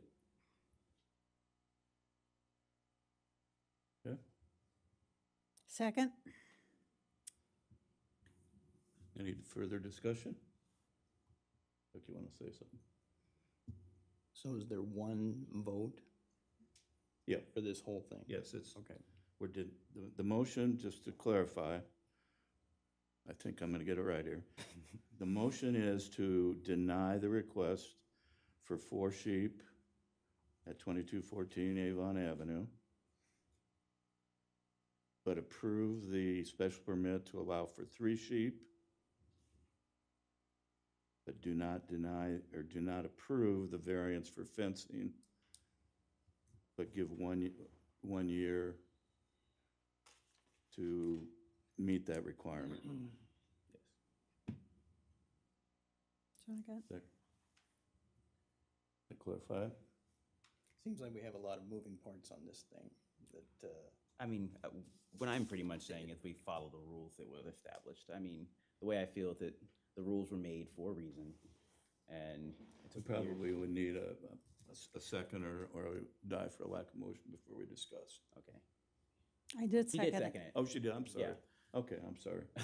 So I mean, I think it's as simple as this, that we have to follow, not have to, but we should follow the rules that were just established.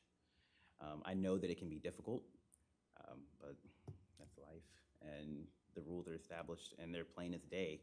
And it seems that 3 is allowed with this amount of space. So allow the 3. And then everything in compliance. okay. All right. So, all those in favor? Aye. Aye. Aye. All those opposed? Hey, Motion will pass as in regards to 3 sheep and have to move the fences 3 to 1. 3 to 1.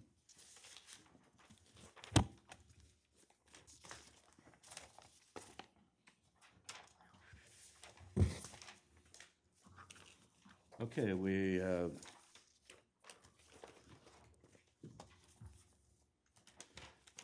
a 6th request here, request by Drew Reg Investments for a special permit to allow a recycling junk or salvage yard in an M1, in the M1 Light Industrial District, and approval of a variance to the 5-acre minimum lot size to allow for a size of 3.975 acres, and approval of variance to allow a recycling junk or salvage yard to be less than 600 feet from a protected use located at 123 and 139 Clark Street.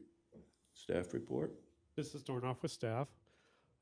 This is a request for a special permit for a recycling junk or salvage yard located at 123 and 139 Clark Street in the M1 Industrial District, and approval of variance to allow for sizes less than 5 acres, and approval of a variance to allow recycling junk or salvage yard to be less than 600 feet from a protected use.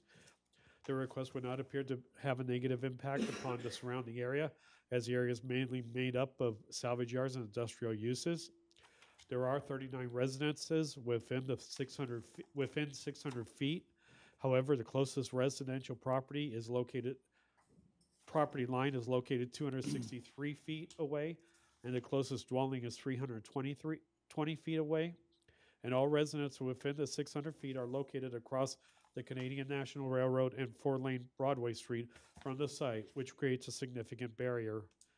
The intent of the 600-foot distance is for appropriate land use, and with the railroad and the roadway as barriers, staff feels that the intent is met with this request. The request would not appear to have a negative impact on vehicular or pedestrian traffic in the area. The site has been zoned M1 Light Industrial District since the adoption of the zoning ordinance in 1969. The site was previously utilized as a contractor storage yard.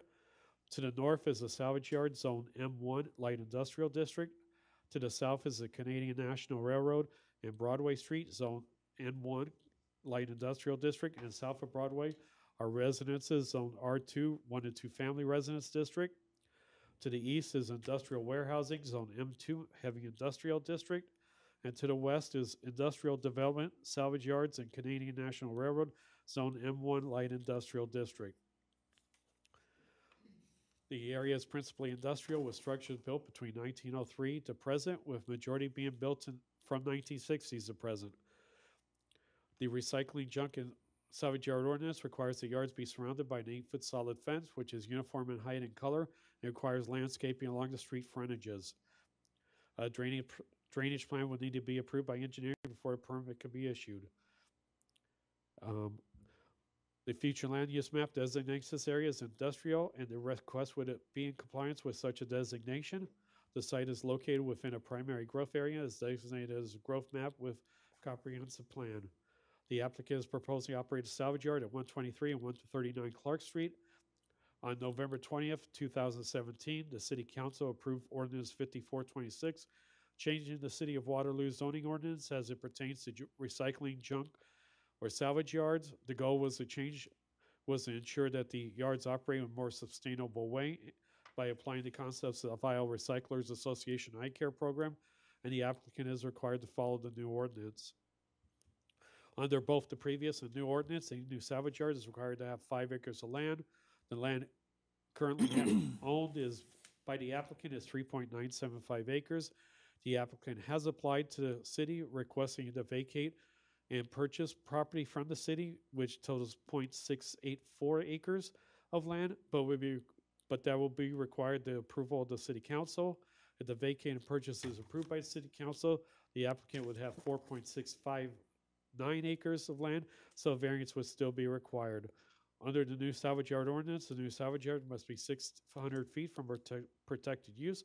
A protected use is a building in which a majority of the floor space is used for residential purposes. The proposed location of the salvage yard does have residents located less than 600 feet to the west and south boundary of the proposed salvage yard, so a variance will be required. Staff did send the courtesy notices to all residences within the 600-foot area prior to the meeting. There are 39 residences within that 600 feet. The proposed location of the salvage yard is in an area that's been zoned M1 in light industrial district since the adoption of the zoning ordinance in 1969. In addition, the comprehensive plan and future land use map for the area designates this area as industrial. Further, the area is made up of manufacturing facilities and other salvage yards, so fits in within the current makeup of the neighborhood. At their January 9th, 2018 meeting, the Planning, Zoning, and Programming and Zoning Commission voted to recommend approval of the special permit 5-2. 2 residents who do not live in the 600-foot area spoke in opposition to the request, and a petition opposition was submitted with the signatures of 20 people who live within 600 feet and the signatures of 21 people who live outside the 600-foot area.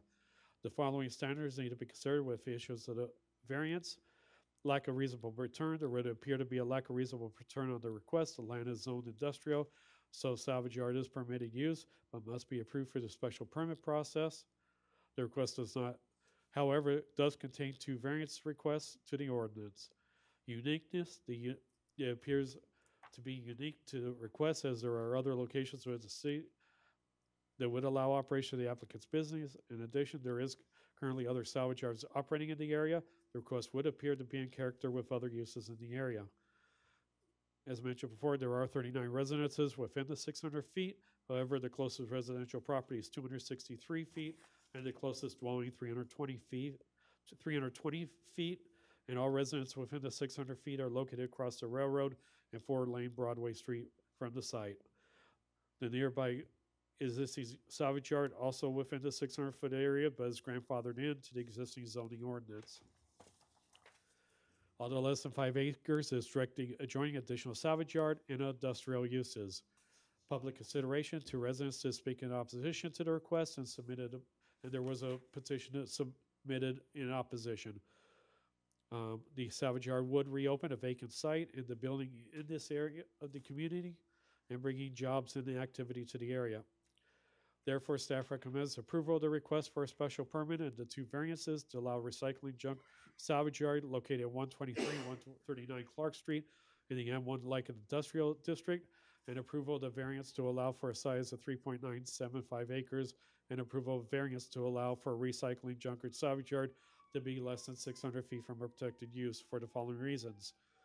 The request is in an area zoned M1 like industrial district and in conformance to the future land use map and comprehensive use plan. The proposal would not appear to have a negative impact on the neighborhood or traffic conditions in the area. And the surrounding area is composed of compatible businesses, including other salvage yards, industrial uses, and buildings, with the following conditions: that the salvage yard be properly fenced and buffered, that the salvage yard follow the new guidelines as set forth by Ordinance 5426, that all fencing around the salvage yard be of a solid material with either an earth tone color such as brown or dark green or beige or blue. The fencing along the Canadian National Railroad be set back a minimum of 8 feet, and that the area shall be planted with a minimum of 10 2-inch caliber understory trees, spaced a maximum of 50 feet apart. That no crushing shall occur at the site. That no stacking of vehicles or material be permitted above the fence line. That the operation be limited to automobile recycling, salvage, or impound lot, and no engines, parts, or other scrap material shall be stored outdoors. That no vehicles, temporary or permanent, shall be stored outside the fence area at any time. All areas for vehicular use located outside the fence area shall be properly hard surface. This shall include any current legal non-conforming grandfathered vehicle use areas currently existing, which shall be properly hard surface within 1 year of the special permit approval. And as a special note that the Board of Adjustment should be cleared to indicate the approval of the salvage yard at 3.975 acres, 4.695 acres, etc. If the board is not supportive of the 3.975 acres, but would be supportive of the 4.659 acre site, they should consider tabling the request until the City Council action on the request to vacate as noted in the staff report. Any questions? Yeah, I have a question. This new Recyclers Association, the iCare program, when that was adopted, does that infer that the owners would become members of that association and follow all of the rules and guidelines set out by that association? Yeah, it recommends that they follow the guideline. Well, a lot of the guidelines from that is in the ordinance now, and but it recommends that they become members and follow the recommendations. Okay.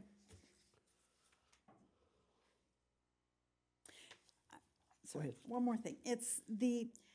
I don't understand this. There's 39, earlier in the report, it said that all residences within 600 feet are located across the railroad and the 4-lane Broadway. But then on page 67, last paragraph, it said the 39 residences within 600 feet, however, the closest residential property line is 263 feet. Help me understand that. What does that mean? From the nearest point of the lot to the nearest residential lot is 283 feet, or 263 feet. So they're all across Broadway. Right. But one of these closest ones here, the property line is 263 feet? Correct. From the easement on Broadway? From their property line, from the property line of the building. Property line. Right here, that property line. So which house is 263 feet? Well, no, the property lines are, not the actual houses. The nearest dwelling is actually 320 feet. So but across Broadway? Correct. Yeah, all the dwellings are across Broadway and the Canadian National.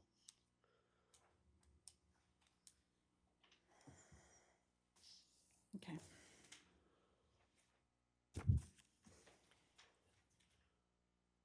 Can-Am, is it towing service? Is that on Clark Street? Are they the people that are requesting the this? applicant is here, and yeah, they're with Can-Am. Okay. And Can-Am exactly does what? We're a towing operation. So you go and tow vehicles involved with crashes Yeah, or we have that are impounded for some reason? We don't have a contract with the city, but we're on considered the police wheel, which you know what that is. Every third tow that the police department does, we pick up vehicles from wrecks, arrests, whatever they have requests for. Same thing with the Blackhawk County Sheriff. We do the same thing for them. I also tow for private companies, roadside assistance, AAA, a couple other ones like that. So those vehicles that you bring to your business are put into a fenced area? It's a chain link fenced area. That's where it is right now. We have a chain link impound yard. And all of the vehicles that are shown in the aerial are not part of that? Anything that I pick up for the police that I have to hold for them or the sheriff is put in an impound yard. The cars that are outside that area are junk cars that I've gained either through abandonment from the police department or the Blackhawk County Sheriff. People that get in accidents don't have the money to come pick them up and they're considered abandoned. So this is the start of your salvage yard? It's the start of a storage yard, I guess, but that's why I'm up here trying to apply for a salvage yard, correct? Okay. Can you please state your name and your address? Craig Lindsay, 1913 Upton. I'm the owner of Can-Am Automotive and Towing and Drew Reg Investments. Okay, I don't think I have anything else for you, but is there presently not a moratorium on salvage yards? This is Schrader with staff. Similar to needing to provide a little bit of background to the last request, I think I should do one with this request as well. So several years ago, the city of Waterloo established a moratorium on any new salvage yards and asked that staff look at an amendment to the zoning ordinance. So we didn't have a moratorium on hobby farms, but there effectively was one because requests were tabled. But with salvage yards, there was a moratorium. And we worked on the amendment for that ordinance, and that has been adopted. The moratorium was lifted upon establishment of the ordinance that was adopted, setting the new regulations. So this is also a request that the applicant was looking to apply for the special permit. He had been in contact with the city of Waterloo about applying for a special permit, but was unable to do so because of the moratorium, and the moratorium and adoption of the new ordinance unfortunately took significantly longer than we really anticipated. So he was unable to submit until now, since the moratorium is now lifted. Okay. So in the present status, is he in compliance or not? He is not in compliance because there are vehicles, what would be considered junk vehicles, currently on the property, and it does not have the special permit yet. He has been issued citation that has been, inching its way through the legal process, but has been put off until it is determined if he can obtain the special permit. Yeah, I guess I just wondered if they were all junk or impound. I don't know if they're all junk, but they're all junk cars. I was issued a ticket. I've been in contact with Dave Zellhofer, the attorney. I told him upon completion of either receiving a license or not receiving a license, I'll pay the ticket, and if I receive a license, I'll fence it in and continue on. If I don't, I'll clean the yard up and move forward from there. So I'm not trying to get away from anything. I'm not trying to hide nothing. I'm just simply here to ask. If I get the variance, which I don't believe we're going to have any problems with through talking to Noel and Eric, I would have 4.65 acres, which is about 0.35 acres short of the 5 acre ordinance. Yeah. I forget the name of the business that was it Parker and Broadway? It burned down or whatever. Anyway, that property has been cleaned up, and there's a new... just to the east of the site. Correct, correct. There's a new business there that looks very nice as opposed to what was there before they moved in and started cleaning it up, and it's warehousing, is that correct? That particular business? Chris Fischel and his brother own that, Tony Fischel's. Okay. I was hoping Chris would be here, actually. I do have I've talked to Chris several times. He's more than willing to... I thought he would be here. He's an awful busy guy, but he's okay with me doing this. We've discussed the fencing and areas around there. I don't think they have any problems with me at all. Same with Huff Construction that is next door. Jason is getting some land through the variance process also. We've been pretty good neighbors, and I don't think he has any problems with me being there, considering I'll clean up all the trees and all the stuff and put brand new fence around it. Where is Huff Construction located? Huff is the building to the left, right above CCR. I guess I can point it out to you, but where the stack of cars is the building to the left. Okay. Is there discussion with planning and zoning about perhaps extending Clark Street to the east, I believe? This Schrader with staff. The applicant has expressed interest in vacating Clark Street, or at least that portion of it on the easterly end where the right-of-way is there, but the physical street is not. To this point, the city of Waterloo has been hesitant to move forward with a vacate of Clark Street based on desires that we would like to see the street continue to the east. There is no right-of-way on the land further to the east, and that obviously would, need to involve the owner to the east, who at this point hasn't indicated an interest of Clark Street being extended through the area. Water, regardless of whether or not the actual street would go through there, Waterworks has indicated a desire to try and get a water line extension through the area. So we've just been hesitant to move forward with a vacate of Clark Street at this time. But all should be noted, it's been that way for 30 years, correct, Eric, or 20 years? There's no Probably more. sanitary sewer to that area, there's no water to the building that exists there, so. Yeah, there's I think a sanitary sewer line in Clark, but it comes, only a little ways to the east, doesn't continue on. Okay, thank you. Any other questions of the applicant? No, none of the applicant, just the 20 of the 39 residences signed a petition in opposition, so that's 51%. Just to note that, 51%. But I'm not willing to approve the 3.975. I think tabling is more appropriate to make sure that, to see what the city council will do to get this property more in alignment with the ordinance of 5 acres required. Okay. We do have to hear from any opposition.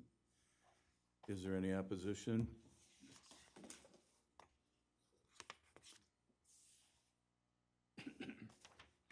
Hello again, Pat Morrissey. I'm the city council person for Ward 3, and I live at 824 West 3rd Street in Waterloo. And I do have some handouts that I would like to give to you.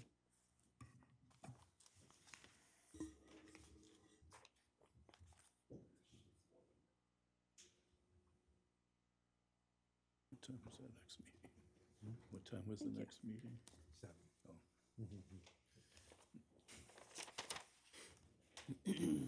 Thank you. So thank you, Mr. Chairman, and thank you, Board. And if I would be permitted, Mr. Chairman and Board, to go beyond the 3 minutes, because as you can see, I got several things there that I want to address, if I would be allowed to do so, Mr. Chairman. That would be fine. Okay. Well, first I want to just go through the different documents that I have here. And before I go any further, how many people are here in opposition to this salvage yard special permit? And I know that I'm here, and I know that City Council person Jerome Amos is also here. And the other people do want to speak, get up and say their piece as well.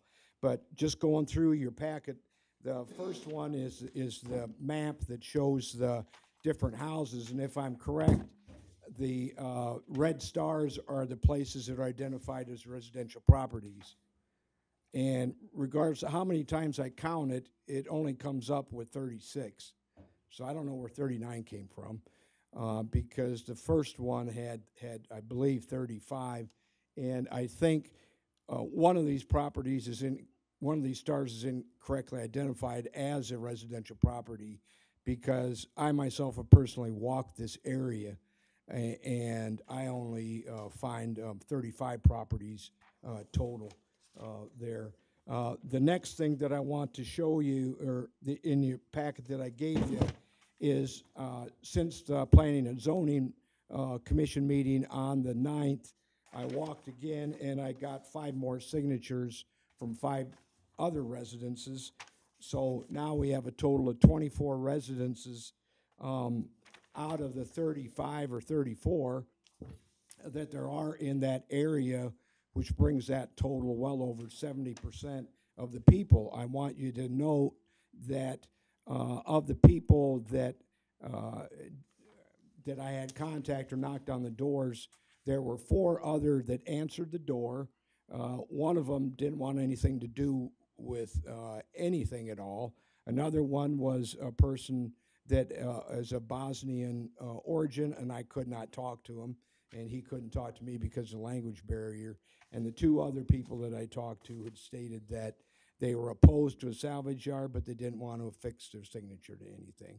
Okay, so the next thing is a petition that was presented to Planning and Zoning on the 9th, and that's the 21 signatures from people outside the area, okay? The next thing that you have in your packet is the application submitted by signature there, and that must be Mr. Lindsay, Craig Lindsay on 12/19. And I want to draw your attention to the fact that on his application, down at the bottom, it says, the undersigned certify under oath and under the penalty of perjury that all information on this request and submitted along with it is true and correct. Well, I don't know where he got area proposed special permit 4.66 when it's been acknowledged he doesn't have 4.66 acres. He has 3.975. So this application is not correct application, and it was used in planning and zoning. And in your packet, you'll also see that I put planning and zoning's packet, a material that listed in it some language that is different from what you see in the Board of Adjustment. And what planning and zoning denied was a special permit based on incorrect information that was given to them on January 9th. They weren't given the information about 3.975. They were told that 4.7 acres was Mr. Lindsay's, including what he bought and owned and what had been vacated. But that land, that 0.684 acres has not been vacated by City Council, nor has it been conveyed. So planning and zoning came to a conclusion denying a special or approving the special permit based on incorrect information. The next thing that I want to in the packet is the Board of Adjustment, which you'll see is different in the wording that is for today as opposed to what it was back on January 9th. But you'll also see on that the date at the top is January 9th. Well, to be correct, the date on that should be January 22nd, because that's a corrected version of what they prepared on January 9th. Next, on January 12th, I had a conversation, and I hope Eric will attest to this, with Noel Anderson, and Eric Schrader was on the phone.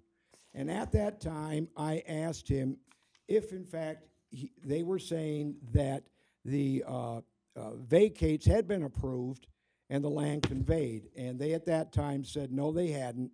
And then at that time, I asked them, then please get me what the proper acreage is for what Mr. Lindsay owns and what he should have put on the form.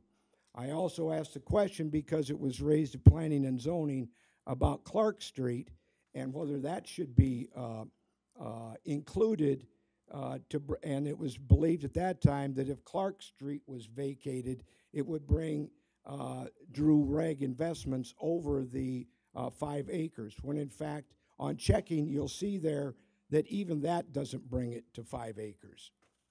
Okay, so the information, what I'm saying, the information was not correct that was given on January 9th.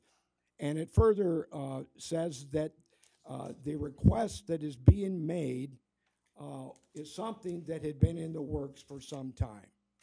And we're going to allow, or the Board of Adjustment is going to allow, somebody who has been violating the city code of ordinances for I have no idea how long a period of time to then come to you and ask that you just forgive what he has done, and he'll pay whatever fine, but then go ahead and approve these variances and go ahead and approve this special permit to let him be out of compliance with the 600-foot setback that there is and the 5-acre minimum. I think that is wrong. The final thing you have in your packet is just information that shows that there is a citation out there, and I want it noted that the notice of violation was issued or was given on the 18th of May, 30 days compliance, and the hearing was to be set on 7/12/17, and that has been continuously continued since that point in time to give the applicant here a right to go ahead and continue with the violation, add more cars to that lot, thereby being totally out of compliance on a continuing basis for the last 7 months, 8 months, quite frankly. So there are pictures, if you don't, there are pictures that I have here that I obtained. This is all public information that can be asked for by anybody here. I asked for it about all the different vehicles and pictures showing the non-compliance with what ordinance currently exists. So at this point in time, what I am asking is, based on the non-compliance and the inability of this particular applicant to follow the standards that have been set up for anybody according to our ordinance, that we live up to our ordinance, deny this special permit, deny these variances for especially the two reasons, 3.975 acres and the fact that we've got over 70% of the residents within that 600-foot setback that are saying, no, we do not want another salvage yard here. So thank you. And thank you for the additional time. Okay. Anyone else opposed? Jerome Amos, 119 Ricker Street. I am the 4th Ward Council person. I am also the liaison for the Planning and Zoning Commission. The mayor has appointed me to that position. And just so you know, I attended that meeting, that particular section of it. I had another meeting that I had to attend. And I came to the meeting and I just wanted to listen and hear what was going on. I did not know Councilman Morrissey was going to be here or anything else. One of my concerns is during that meeting, and you can watch it online, during that meeting, I see the packet that they sent out for the actual Board of Adjustment, and within that, there is that 3 whatever it was, but during the program, the Planning, Programming, and Zoning Commission, if you watch that tape, there is never any mention about the 3.69. Everything was 4.7.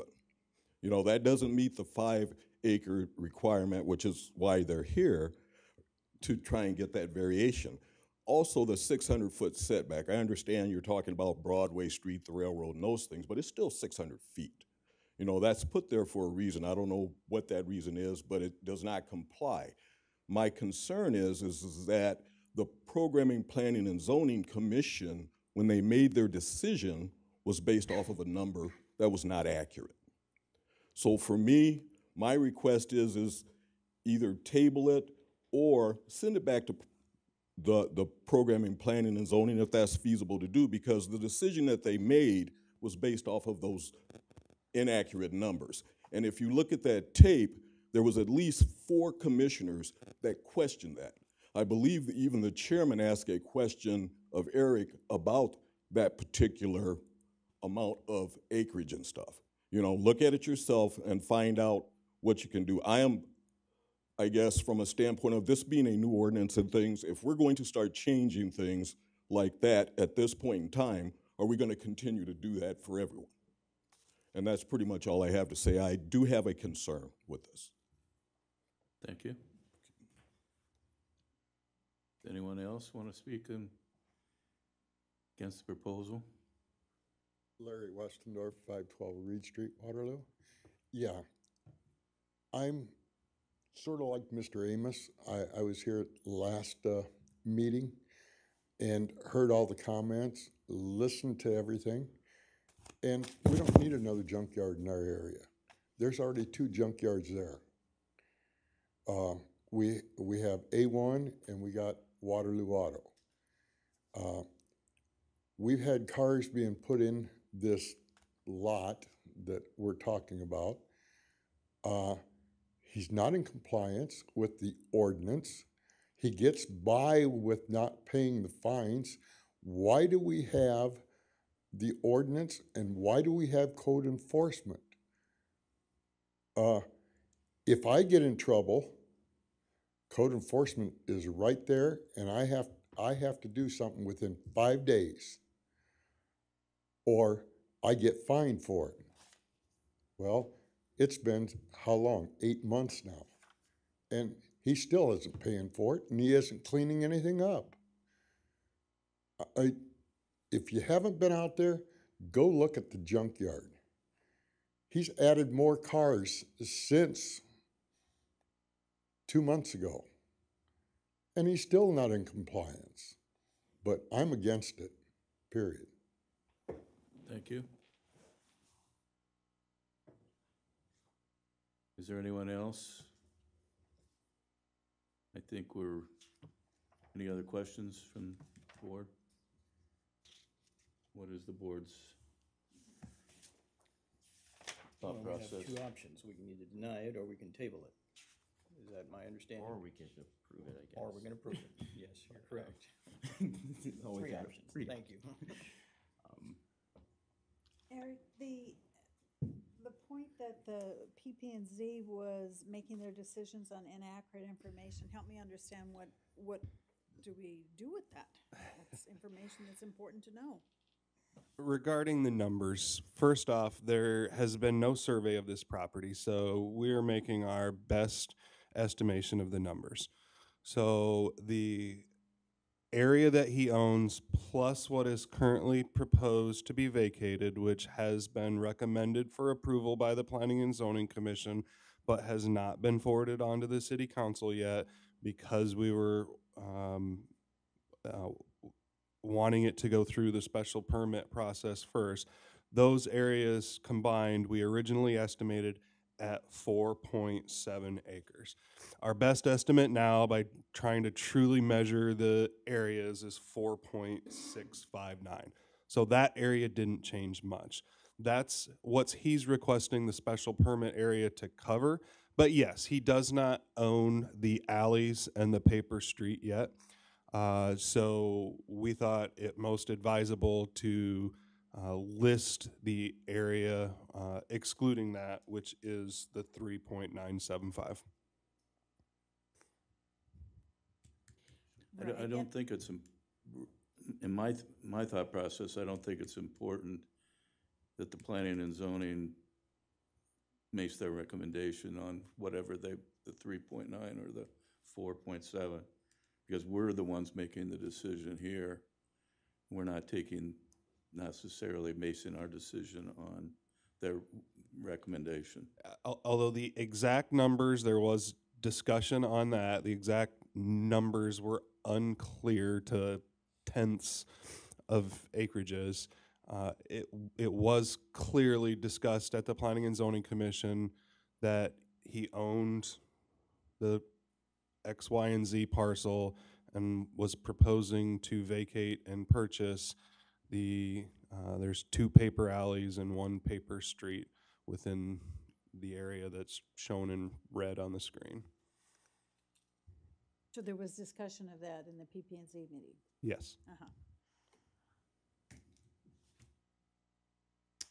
Okay. What is the wish of the board?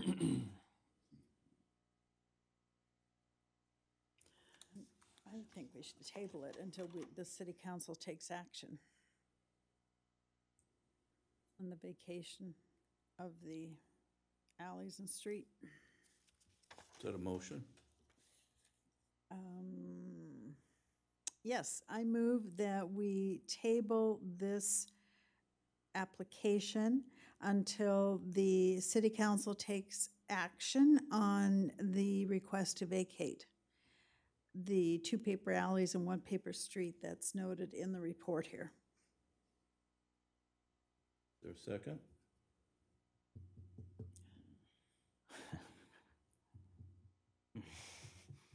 Second.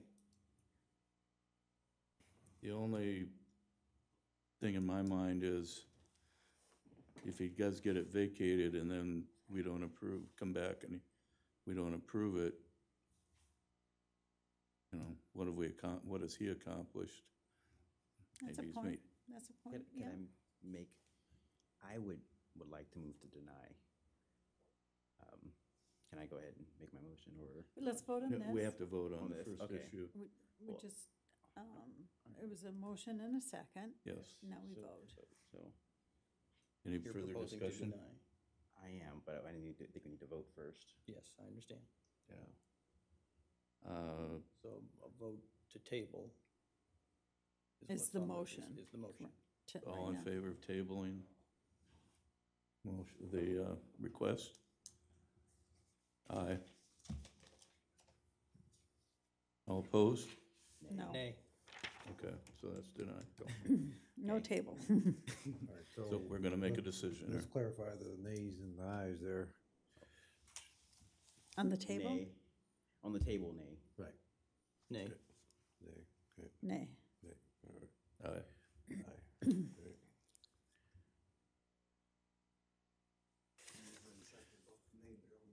Okay. Okay, just, It's just for discussion, that's why you make motions and all. Yeah. Come on, you know For- Robert's rules.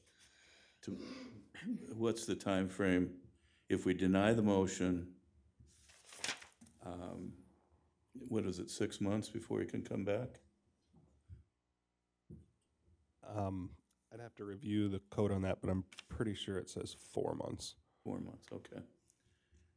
So, I don't know if, and I'll let you make your motion in a second, but I just wanted to,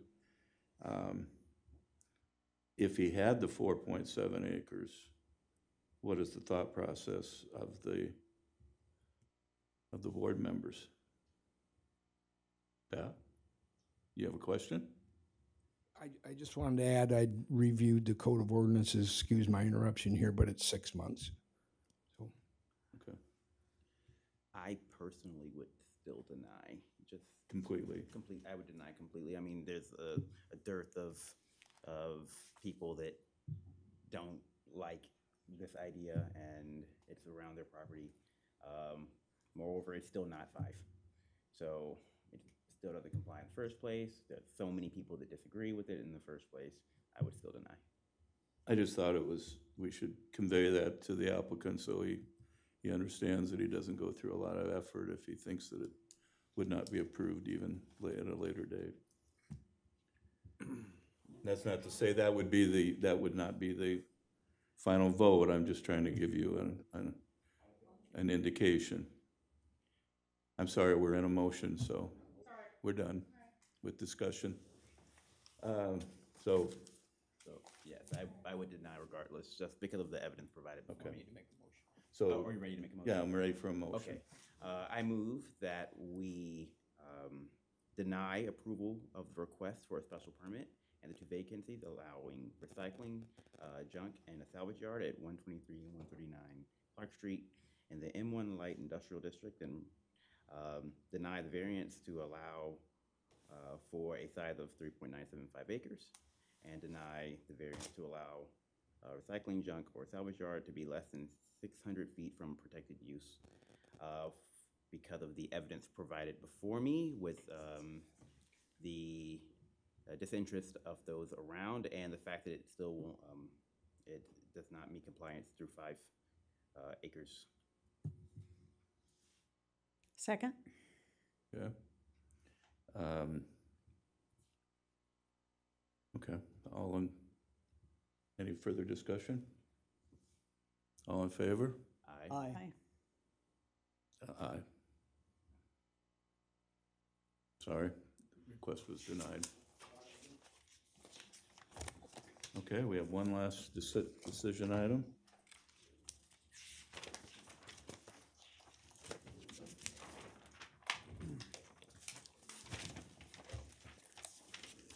Request by Johnny B. Construction, Inc. for a variance to allow for the construction of a 30 by 30 addition to the 5 foot from the rear property line, 20 feet short of the minimum rear yard setback of 25 feet in the M1 Light Industrial District located at 1714 River Street. Staff. Sandera staff, this is a request for a variance to the rear yard setback requirement of 25 feet in the M1 district to allow for a construction of a 30 by 30, 900 square foot addition with a rear yard setback of 5 feet, 20 feet less than the required minimum. Property is located along the north side of River Street, approximately mid-block between West 15th and West 16th Streets. Property in question, as well as all surrounding properties, are zone M1 and have been zoned as such since the adoption of the zoning ordinance. Request would not appear to have a negative impact upon the area, as there are many industrial properties within the immediate vicinity that have reduced setbacks for the front, side, and rear setbacks. Granting of the variance would not appear to be out of character with existing development in the area. As mentioned, the property is located to the northwest of 1714 River Street. The property owner owns the building in question, also owns the building to the southeast of the property requesting the variance, which is 1714 River Street. The building at 1714 River has a 12 by 24, 288 square foot addition that extends off the rear of the building and has a rear yard setback of about 4 feet, which is 1 foot closer than the proposed addition on the building in question. The property to the northwest of the building requesting the variance has a pole building on it and appears to have a 0 foot setback. However, the only difference is that a building appears to be a detached structure. The building to the northwest at 81 West 15th connects into the Quonset hut that the new addition would be constructed on. Therefore, that building does cross the rear property line of 81 West 15th Street, and also 1714 River Street has a near zero setback along their southeasterly side property line. And it does appear precedence has been set in the area for reduced setbacks. Request would appear to be somewhat unique, as these are smaller industrial lots and the room for expansion is limited. Property in question is 41 feet wide and has a total square footage of 5,412 square feet. Also, the flood control levee is directly behind the property, and due to this, there will not be any development behind the proposed structure. Therefore, the addition would not be impacting any future properties that would be behind the building. Property is located within the Zone X 500-year floodplain protected by the flood control levee, which has no additional floodplain regulations attached to it.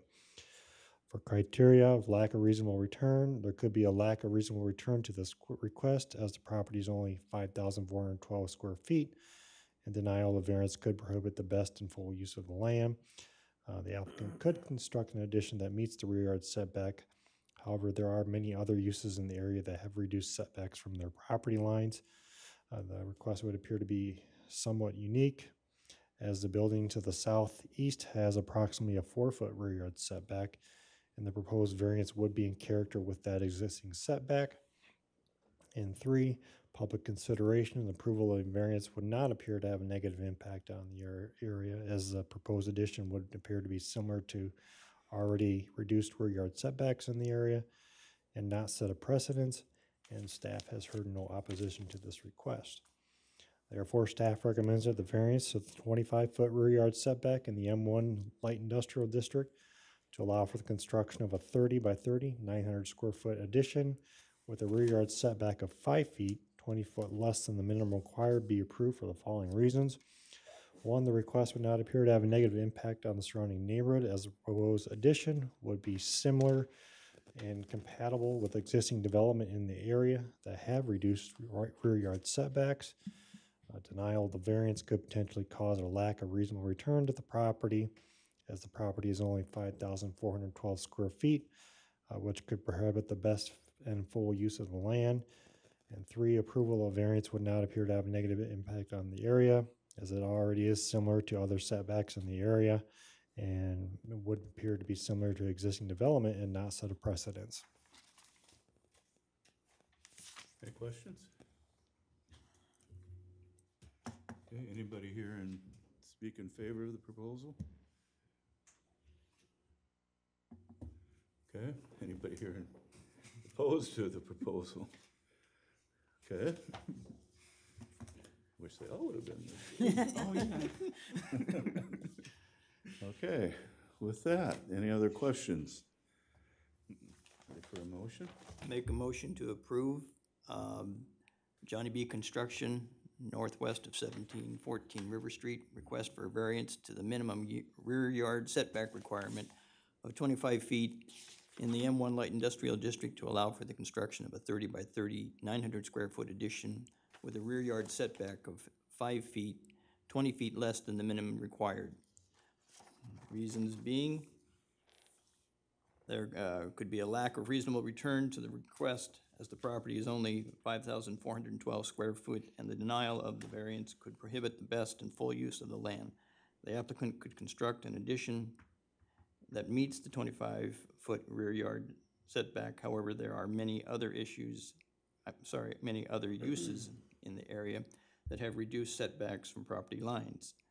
Also, there would appear to be a uniqueness to the request as the building to the southeast has approximately a 4-foot rear yard setback, and the proposed variance would appear to be in character with that setback. Also, approval of the variance would not appear to have a negative impact on the area, as the proposed addition would be similar to the already reduced rear yard setbacks in the area, and the addition would appear to be similar to existing development and not appear to set a precedence. Staff has heard no opposition to the request. There, continue, read all this? That's fine. Or is that sufficient? I think Are so. we good with that? I'll second it. Thank you. Okay, any further discussion? No. If not, all in favor? Aye. Aye. Opposed? Same sign. And the last, if there is any discussion items at this point, just one quick thing. Do you think Sandy will want to stay on? Has anybody talked to her? What was it, November, I think? She indicated, I thought she was ready to be done. Yeah. Okay. Okay, so we Maybe- probably will need another board member. Maybe take her out to dinner or martinis or something, might get her to stay another year. Okay. And with that, the last thing was, that we're ready for adjournment. I need a motion. Motion to adjourn. Second. Approved, or all in favor? Aye. Aye. Thank you. Thank you. That wasn't too bad for